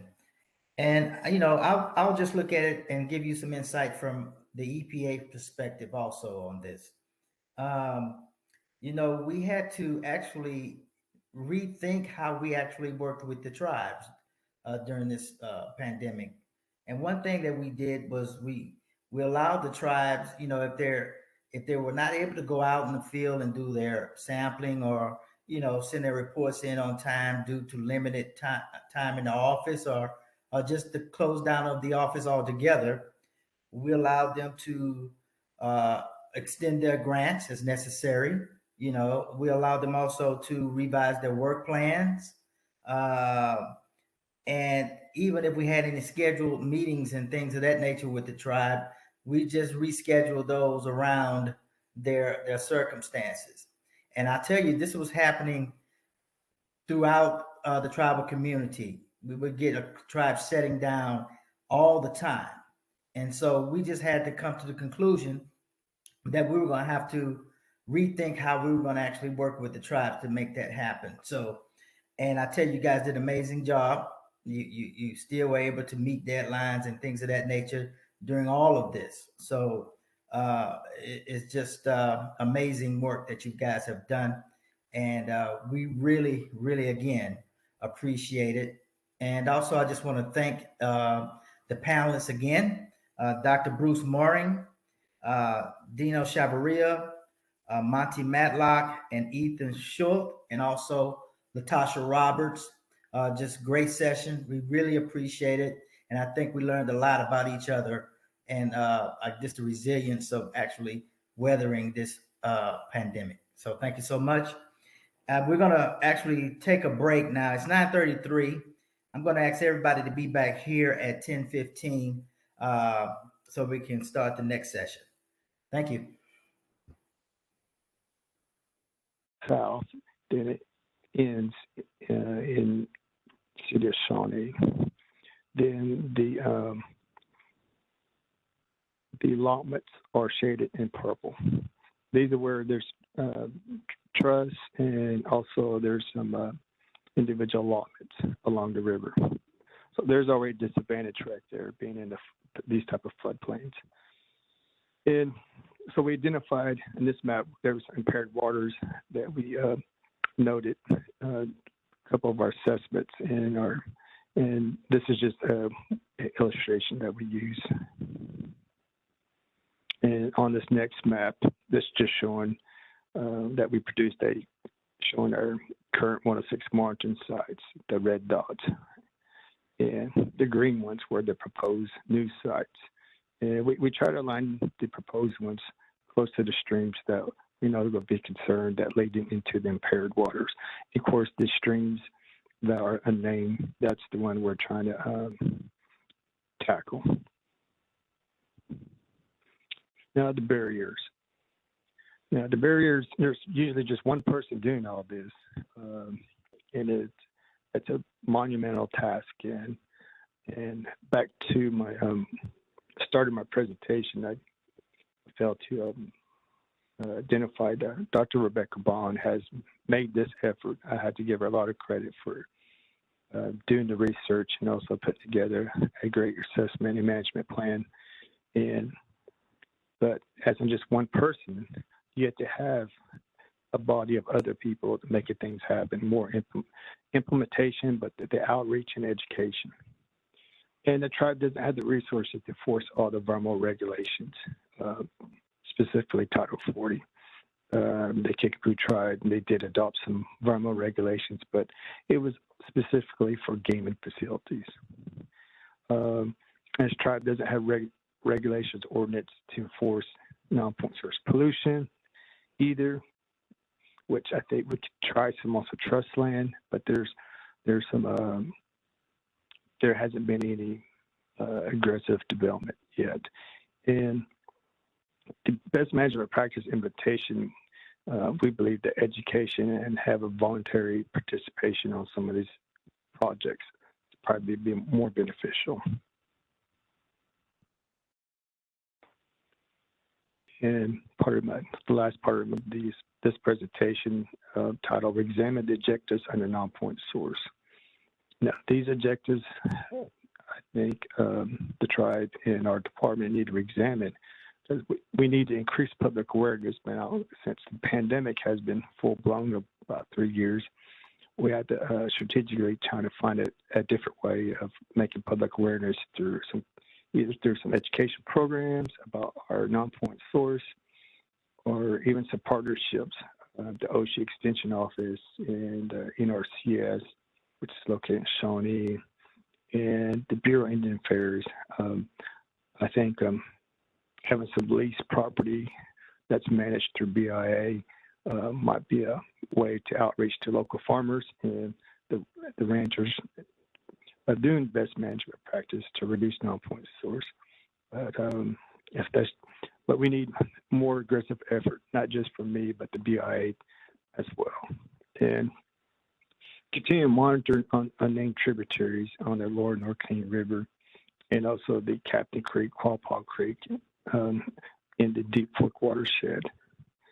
And our next objectives that we need to examine is partner with local organizations so we can implement appropriate BMPs, and monitoring the quality after install and compare the water quality before, and also work with the cities and towns, municipalities, and neighboring tribes, develop some type of watershed plans for the most impaired tributaries in both watersheds. That part, I think there's if there's a common problem that we both can do, I'm pretty sure we can try to find something on that part. And my next slide I have is this is showing just a map, of course, using GIS, and the highlighted blue is showing restorable wetlands within our jurisdiction. And so there is potential to address some wetland issues. And the orange is, of course, the allotments and trusts. And I'm just showing you just for illustration for wetlands restoration. And my next slide has, this is aerial of I-40 going east and west, and north to south is 177. And this is part of the city of Shawnee. But in the blue is another area that shows restorable wetlands. And there are some wetlands do cross the allotments. And I think the allotments, we need to do more education to the individual tribal members, promoting, we like to either protect or try and clean up more of these areas, but also the restorable wetlands also cross over to fee land, as in like city fee land. I think it's probably city of Shawnee. I think some of these are going to have to be more aggressive to try to tackle, but also the desire to do any of these type of projects is another barrier. And of course, the main thing is always who's paying for this. That's about it. My presentation for the common goes for 106 to 319 apologize if it's short, but I think Sam gave me a tough one, but I enjoyed just analyzing and trying to critique where some of the areas that we need to try to focus on. And I think with the pandemic, it's limited on your outreach. And at this time, I'll take any questions.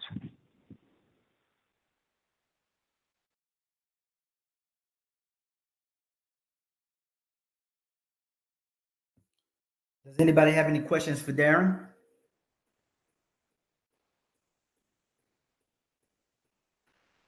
Well, Darren, I just want to say, first of all, that's a lot to take on.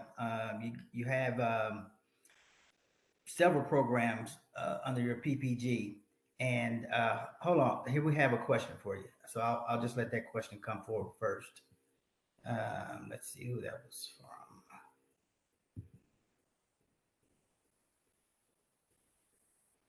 Karen, who's that last question from? It's from Lisa. Would you like me to read it? Yes, go ahead, ma'am. Thank you. Okay. This is from Lisa. How many times a month do you sample, and does 106 cover all these costs? Do you have in-house lab equipment? Yes, our 106 cover some of the costs, but also we do have in-house lab equipment. We do bacteria coliform, also some phosphorus tests.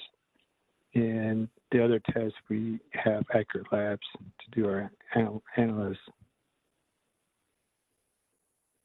And Darren, about how many times a month do you sample? We sample once a month. In the summertime, we will pick up during the May to September range for the additional coliform testing on the streams. Thank you. Thank you. All right, that was great. Does anybody else have any questions for Darren in reference to how he combines the two programs together to function? And Sam, I just noticed that we do have someone calling in, and if you're calling in, you can hit *6 to unmute yourself or *3 to raise your hand if you need to. Okay, and here's another question, Darren, from Sophie from the Pueblo of Tesuque, and she's asking, what kind of nutrient results were you seeing before the septic repairs, and have you seen an improvement? Good question. The nutrients that when we test through our baseline of 106, it's been majority time it's high and coliforms. And given you're in a rural area, there's animals. There's always going to deposit some type of coliforms. But we're trying to make sure we try to limit any type of additional loads into these streams. And I think with a smaller tribe, just taking on one part of non-point source pollution it's a good step, even though it's a small step to these streams. But that's the best way we can do it for right now. But also, I think the education part to the members about why it's important to keep up on the operation and maintenance of this. Okay. All right. Are there any other questions for Darren? Okay, well, Darren, thanks a lot. Wait a minute, we do have another question. It's from Kevin Arthur.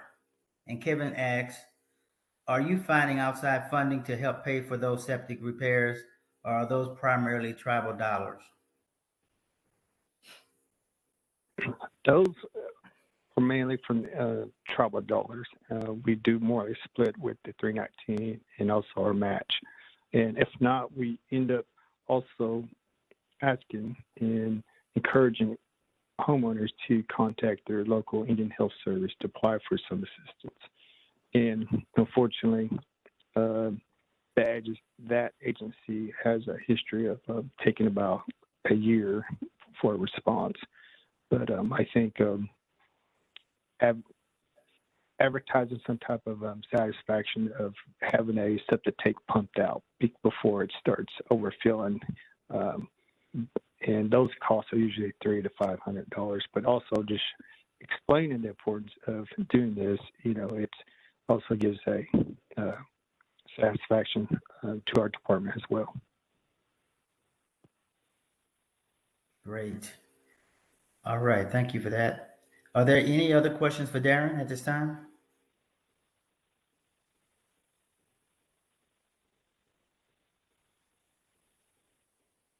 Well, Darren, thank you for coming through this morning, and we are hoping to at some point have all tribes have at least 106 and 319 in their program. So thanks a lot for sharing, and we'll be talking to you later. Thank you, sir.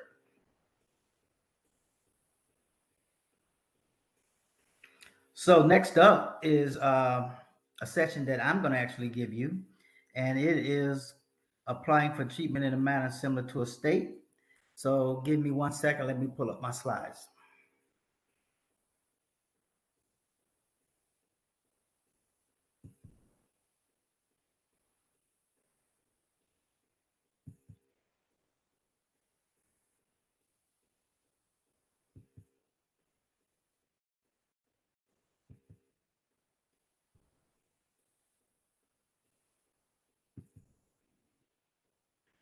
Can everyone see my slides?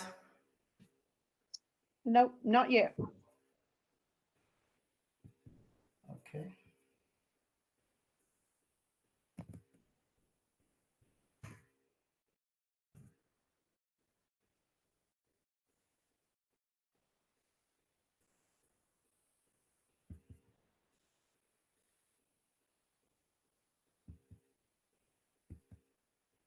So Karen, to get the slides to show, I just hit the share button, correct? Yes, you should be able to hit the share button and then click on whatever you're wanting to share. And then I think there's another share button. You click it again and it will share that document. Okay, so I just hit the first one. You hit And share content. okay, so share content bubble pops up. Yes. And then it says screen and so it says entire screen window, Chrome tab.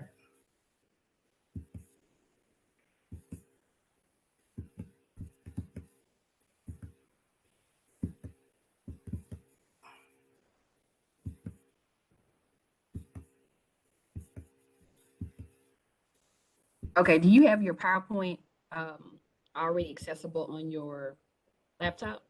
Yep. Okay, so when you see the icon for your PowerPoint, just click on that and then say share at the bottom to the right.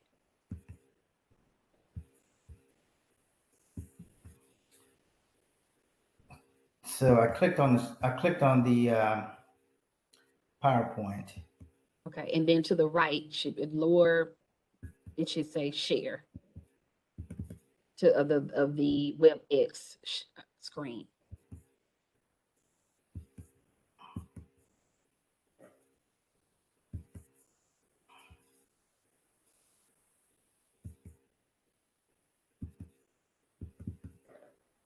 It's not working for me, Natasha. Okay, you want to send it to Karen or myself so we can? Yeah, I'm going to do that right now. Okay, great.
Okay, I think I just got it, Sam.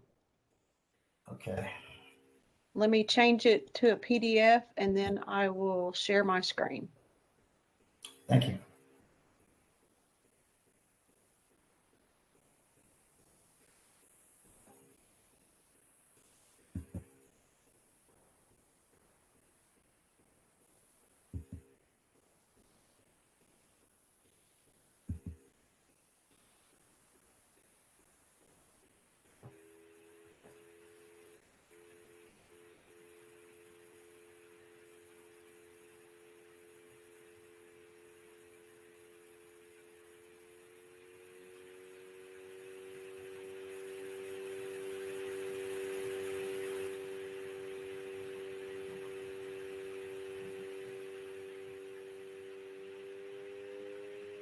Okay, can you see it, Sam? I can. Okay, let me. Okay, is that the screen you want to see? Yeah, that's the first slide. Okay. All right. Sorry about that, everyone. So as everyone knows, I'm Sam Reynolds. I am with the State and Travel Programs Water Division, and I'm actually responsible for receiving all treatment in a manner similar to a state applications. And so this presentation will be about applying for treatment in a manner similar to a state TAS. And from this point on, I'm just going to use the acronym TAS to refer to treatment in a manner similar to a state. So first of all, let me tell you how many tribes we have with TAS. We right now here in Region 6 have 50 tribes with 106 TAS, and we have 21 tribes with 319 TAS. So every tribe that has 106 is also eligible for 319, and you can see the disparaging difference between the two. So we're really encouraging everyone to come in for 319 if possible and to try to build that program.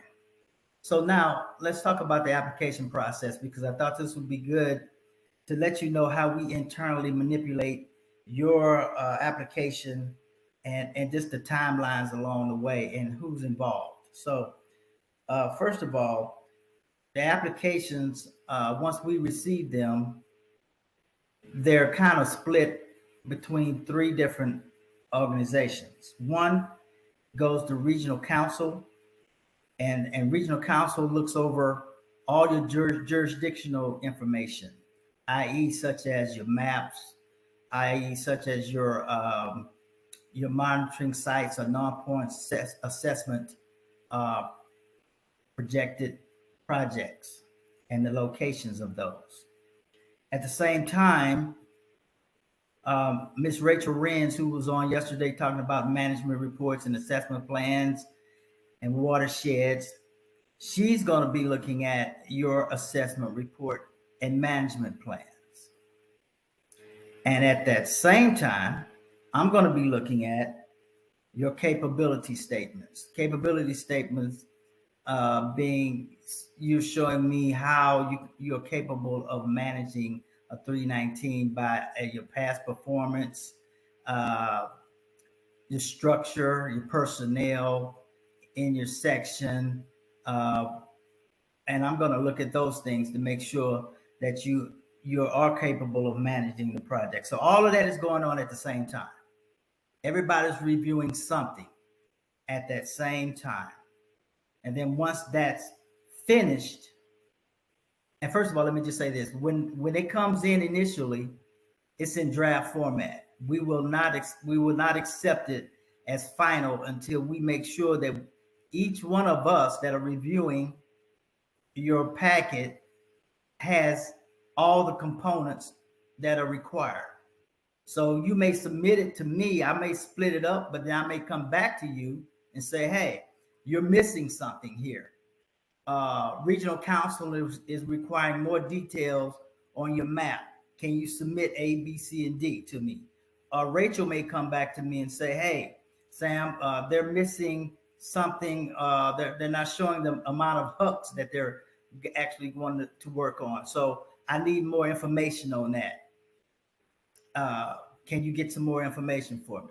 So once I get all of that to them and everybody's satisfied, then we can say, now you have a final application in.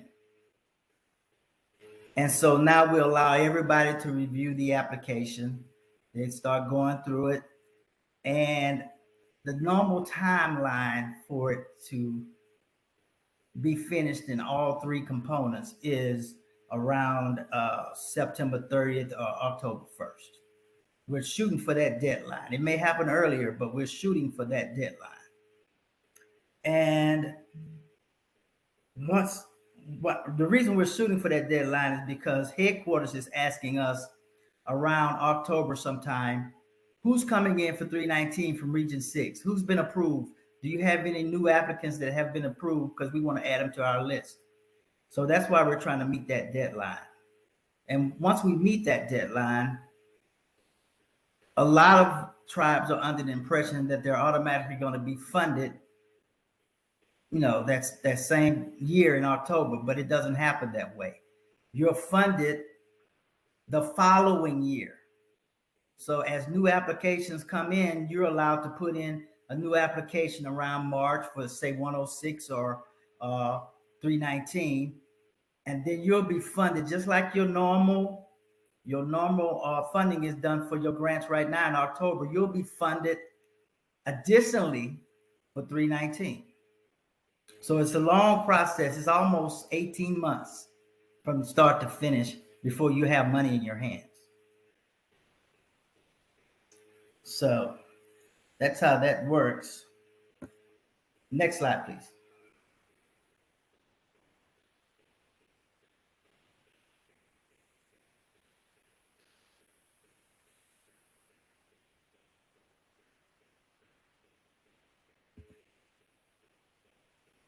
I'm having trouble advancing your slides, Sam. Is that right? Yeah. Let me stop sharing and try something else. Okay.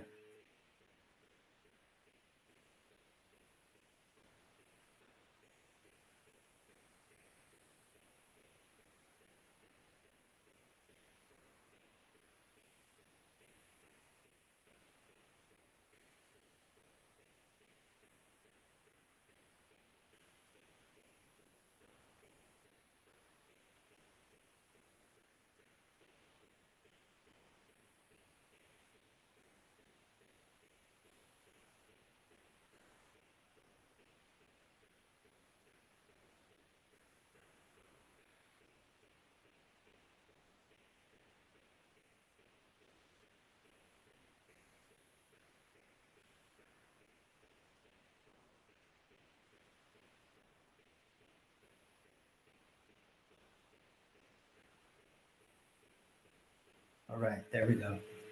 Okay, so what is the programmatic review process? Okay, so there are 6 specific components that the tribe must demonstrate to the EPA review regardless of statute. First one being federal recognition. The second one being substantial governmental duties. The third one being demonstrate tribal legal authority. And the fourth one being capability to implement a government program. And then number 5 is, in addition, if you're applying for 319, assessment report, and 6, management plan. 319 only, those last 2. Next slide.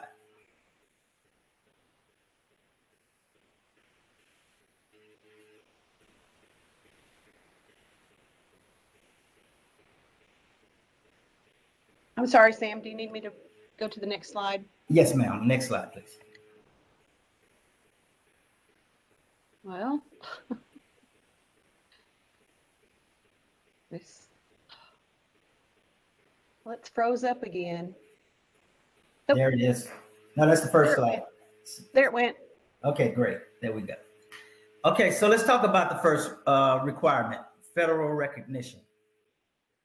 Right now, the United States recognizes 574 Indian tribes as having treatment in a manner similar to state TAS.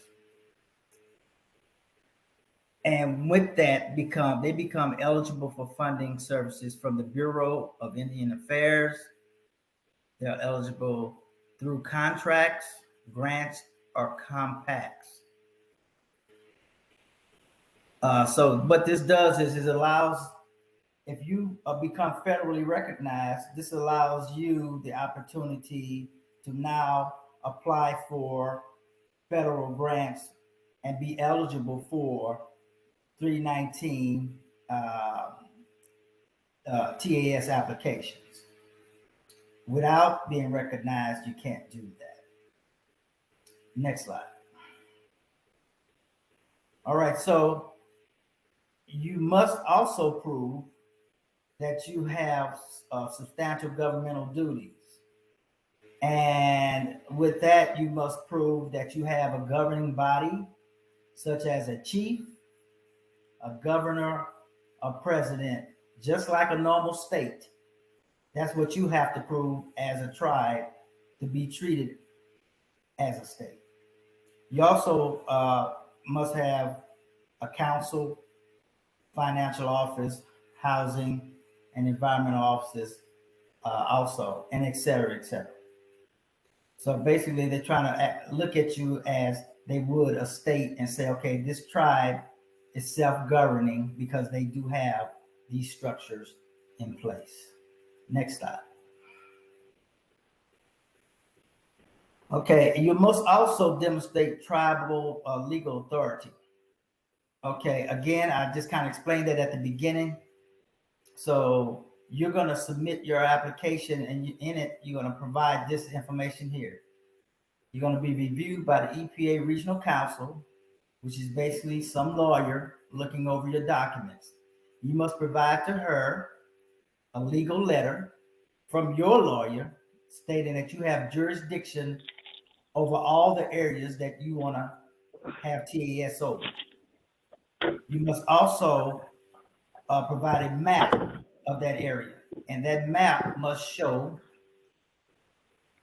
all the data where you want to actually manage a 319 or 106. Let's say, for instance, your map must have identified those locations, and she should be able to look right at that map and understand exactly.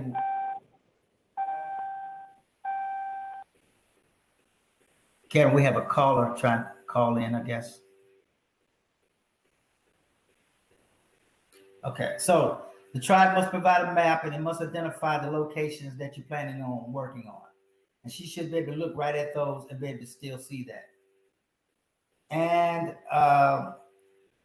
the tribe must also show, again, those monitoring sites. The non-point source locations are located directly on the map. Provide a legend in the map so that when the regional council looks at it, she can go straight to those sites or to those project areas. Okay. Next slide, Karen. So then you must provide capability to implement your government program. Now, this is what I'm going to be reviewing. And you must demonstrate to me your abilities to have successfully managed any past federal programs and state programs or state grants. And you must provide documentation to me showing that. And you must also demonstrate structure of your financial and environmental offices. Again, who works there, how long they've worked there, some accomplishments, and your goal. And I need to be able to see those in order to approve the capability portion of your application. Next slide, Karen. Okay, so now the assessment report is only required for 319 grants applications.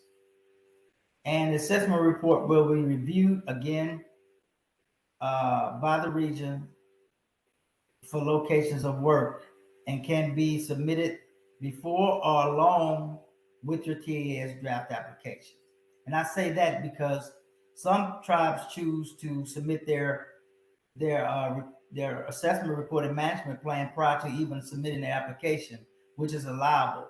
They want to make sure that it's approved, make sure that they have the right data in there, make sure that the rest of the application when it comes to jurisdiction is going to meet the requirements and the things they stated in their assessment report and management plan. And that's fine.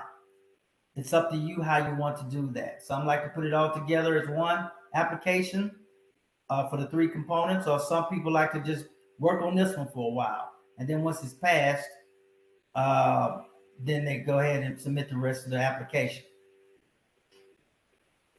And so again, this assessment report would be used by regional council when they start looking at your jurisdictional areas. They need to make sure that you have the points inside of your assessment report and locations that match on the map that you submitted to them. So everything has to jive. Next slide, Karen. Okay, this is your management plan. And basically it's the same thing. You can submit that early if you want to, along with your assessment report, and it can be reviewed early. Again, all the data inside of the locations and things like that must match with the map that you're going to submit to regional council, because they're going to be looking side by side to make sure that those things line up. Because this is in the management plan, this is what you're telling them you're going to do. So if you're telling them this is the type of work you're going to be doing or locations you're going to be working at, then that map has to state that for jurisdiction. Next slide, Karen. All right, so this is the timelines here. Normally I ask for you guys to submit your TAS draft application to the region no later than April 30th of each year. But that date is flexible. You know, I try to work with the tribe, but just keep in mind, I'm still trying to get to that October 1st deadline. So if I don't make that deadline, then all the timeline for the following year's funding is going to be off. So we kind of try to work diligently that way. Again, you notice the word draft at the top. Draft being it's not going to be final until Rachel tells me she has what she needs, and to regional council tells me they have what they need, and I look at the capability and I see that you've submitted what I need. And approval of TAS application, we'll try to again shoot for no later than 30 September.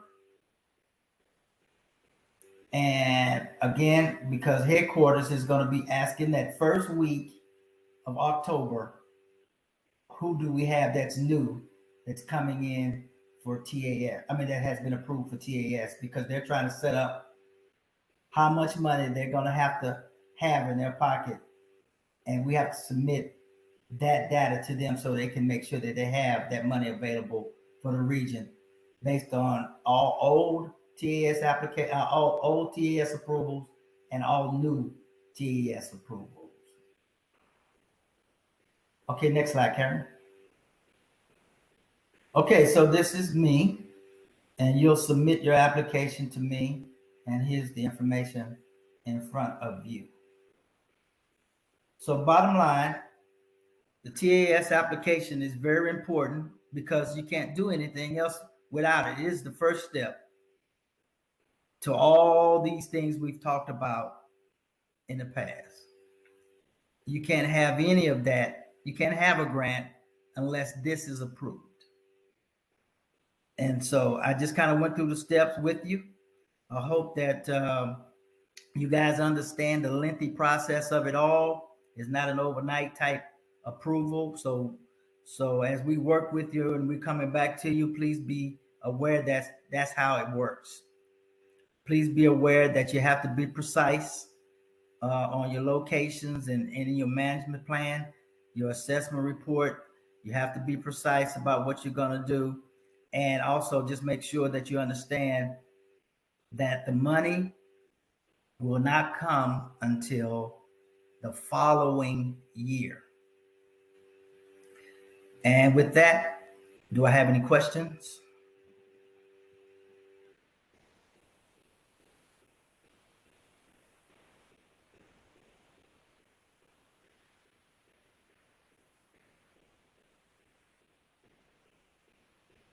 No questions?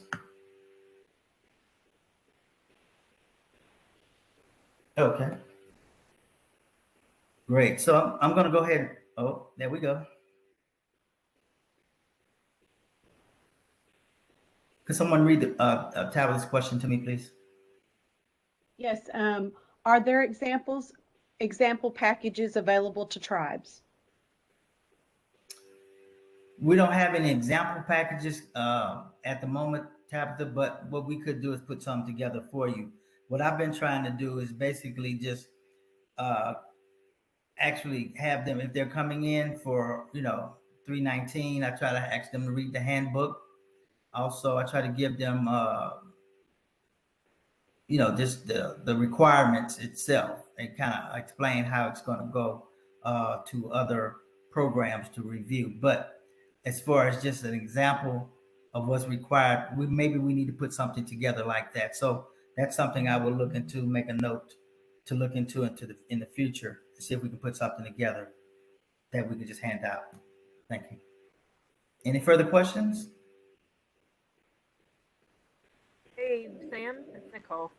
Hey, Nicole.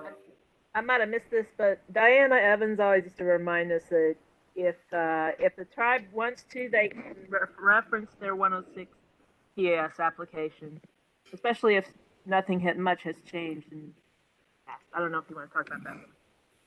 Sure. So let's say you're a tribe that's already been approved for 106, and you have already placed your jurisdictional locations for monitoring in your map process. And so we have all that on file. And let's say now you want to come in for 319, maybe 2 or 3 years later, you decide you want to do that. So what we would do, and what's an option for you, if you want us to, we'll go back to your old file. We'll look at your map and your jurisdictional locations, and we'll go ahead and say, okay, so we see 5 locations, monitoring locations in your 106. Are you going to use these same locations for your projects for your 319 application? You may say, no, I'm going to use, I have 4 more in addition to what you see. So now you got 9. We'll say, okay, well, we already got the first 5. If they're the same and you agree, we'll just go ahead and use that data right there. And then you can say, okay, and I have the locations for the additional 9. I'll send that map in and also add that to my management plan and assessment report, and I'll be good. So now you'll just be looking at the 4 because we'll already have your old management plan and assessment report, your jurisdictional data already filed away for the first 5. Now, if you don't add additional 4, then what we can do is just take everything that you already have and apply that to 319 if that's where you say you're going to be actually doing your non-point source work. So kind of makes it simpler and keeps you from having to go through the process again because you've already submitted all those items in your 106 application that we have on file. Any other questions? Sam, there's a question from Tammy. If the mapping of jurisdiction has not changed? Any more to the sentence? That's it? That is it. Okay. Question mark. Then she Okay. continues, then we can use TAS from the 106. That is correct. That is absolutely correct. And that simplifies the process. So Sam, just a little clarifying on all of that. Basically, like the federal recognition part, the government structure, even the letter from an attorney, all those, the capability section, we wouldn't have to resubmit that. That we could just reference the 106 packet approval. Just send us a letter signed off by your leadership. We want to reference the 106 for our new TAS application, and then regional council is going to grab all that data, and she's going to say, I see it all right here. So I'm going to head start my write-up that I need to do to get them their 319. I'm going to start my capability write-up. I don't have to bother Rachel because she's already approved your prior management plan and assessment report for those areas. And what we'll do is we'll go ahead and move. Well, I'm sorry, I do have to bother her because if it's 106, you don't have a management plan and assessment report. So she's going to have to do the work there for the 319. And then we just grab that information. It probably will take us 2 months at the most to get that done for you because everything is mostly there. I'm just going to be waiting on Rachel. So it just kind of making sure, like basically the map that's in the assessment plan, assessment report management plan, kind of match what was already submitted, or you're going to right reference a new one, basically. Yeah, you don't have to rewrite it all because you probably just changing the name from 106 to 319. Be honest with you, because the data and everything is already there. Thank you. Thank you. Any further questions?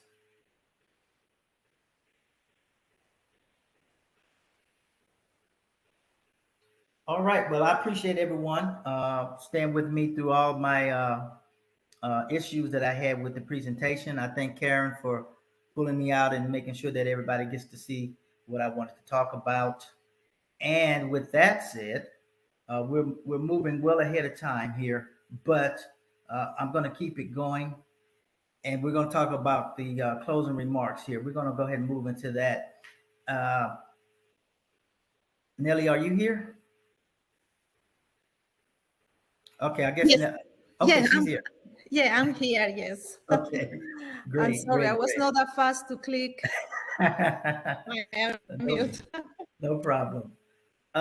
So basically, the reason we put this grant workshop on, first of all, we haven't had one since 2015.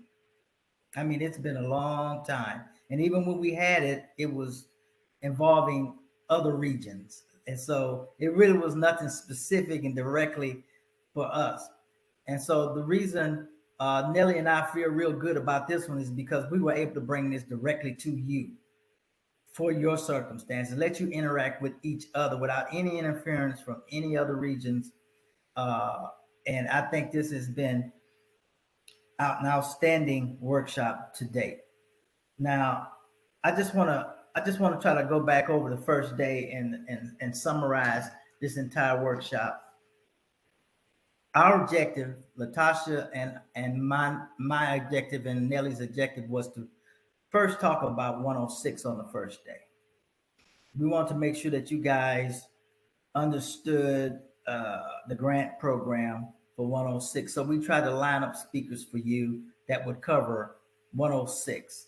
And I think we successfully did that by having you look at EPA updates. Miss Claudia Hashi went through and she told you about things that are happening with the EPA. She also talked about some of the 319 best management practices also. And then we went into Robert Cook. He gave an excellent presentation to you guys when it came to the technical aspects of 106 grants. And him and his section plays a vital part in us getting your applications processed. So we felt that was a great presentation and just an introduction of him to you. And then we gave you a direct 106 project from the Cherokee tribe. And I think it went very well. And then one of the bigger things we talked about here was attains, because that's where we're moving to. We're actually asking you to submit your stuff, your data into WQX, and then turn around and use the attain a system to assess that data that you put into WQX. And so we're moving forward. And so with that innovation, Selena was able to come in and talk about that. And then of course, Ms. Sala Senkayi, She came in and talked about the quality assurance requirements and the outstanding platform that she put together and tools that she put together to make it easier for you to submit your QAPs and quality management plans. So that was just outstanding. And then the second day, we came up on day 2 and we talked about climate adaptation and awareness. And we had some fabulous speakers, Dr. Thomas, Dr. Jordan West, along with Latasha Roberts here from the EPA. And they were able to get you thinking about climate awareness and how you're going to actually be implementing that as one of the goals in the future. So that went very well. And then Rachel Renz and Brian Fontenot from the EPA came out and talked about constructing the 319 assessment and management plan, which I just talked about. And so you see how we gave you an opportunity to see how all that ties together, how we're working together to make sure that you are successful with your applications and programs. And then they talked about a watershed plan. And then we had Kelly Kersey come through from Pawnee Tribe, talked about his stability in his non-point source plan. And then we were also able to get Steve Epting from headquarters to come out and share with you his desire to make your programs better by seeing if he can get you more funding, by seeing if he can make his competitive programs more appealing to you so that you can actually receive funding when you're competing. So those types of things, and it's still going on with him. So that was great. And also Dino, I mean, when you go through a tragedy and you have problems in your community, it's all about how you're going to react to that. And Dino's tribe has acted very, very fast on trying to make sure that, they recover from those challenges. And so I applauded him and I applaud the work that they're doing. And I just applaud Dino separately for always being supportive to us. So thank you so much there. And then we moved to day 3. And the tribal panel discussion this morning was just what we needed. We had everybody talking about and opening up how they were able to react to the COVID experience and probably still reacting to the COVID experience. At least I know some tribes are still doing that. And so we had some fabulous speakers and panelists, and we had great audience interaction. And it just opened up a lot of communication so everybody could see how everybody is performing during this time period, during this pandemic. And then Darren Shields came through and he talked about his 106 and 319 program, and basically as a performance partnership grant, how he's using both of those. And then I just talked about treatment in a manner similar to a state. And with that, I want to make sure that everybody understands we want more 319 applications, please. So submit those to us so that we can get you moving. So that was my closing remarks. And now I'm going to turn it over to my illustrious supervisor, Nellie Smith. Thank you, Sam. Oh, wow. Great summary. It's just amazing. Great summary. Good conversations, good discussions. In these closing remarks, I really want to thank the Cherokee Nation, Karen Dye, for special hosting this workshop. I know it went many planning activities, meetings, get together, but I think the goal of the workshop, it was achieved. It was a check-in with you all to hear your successes, your challenges, appreciate your time. I know sometimes we are so busy taking 3 days and listen to these conversations, but I think what is important is to let you know that we here, EPA Region 6, my staff, Karen McCorney staff, technical support from Robert and the 106 group, Robert Cook.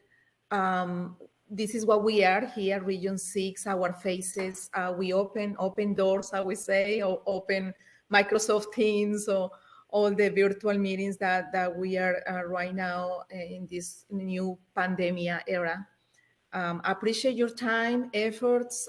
Please don't hesitate to reach out to us, either to the project officers or the managers. We're here to help you improve your programs. Thank you, Latasha Roberts. Thank you, Sam Reynolds, or Richard Renz, Brian Fontenot, everybody, all the presenters, the tribes and special presenters. Appreciate your time and efforts, and hopefully I will see you soon. Thank you. That's it. Thank you. Goodbye. Bye-bye.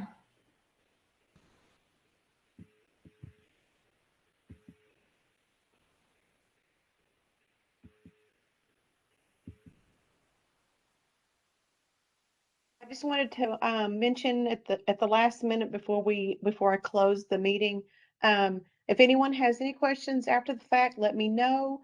And if you would like a copy of a presentation, please just let me know and I can gather those for you guys. Thank you everyone for participating and have a great day. Thank you.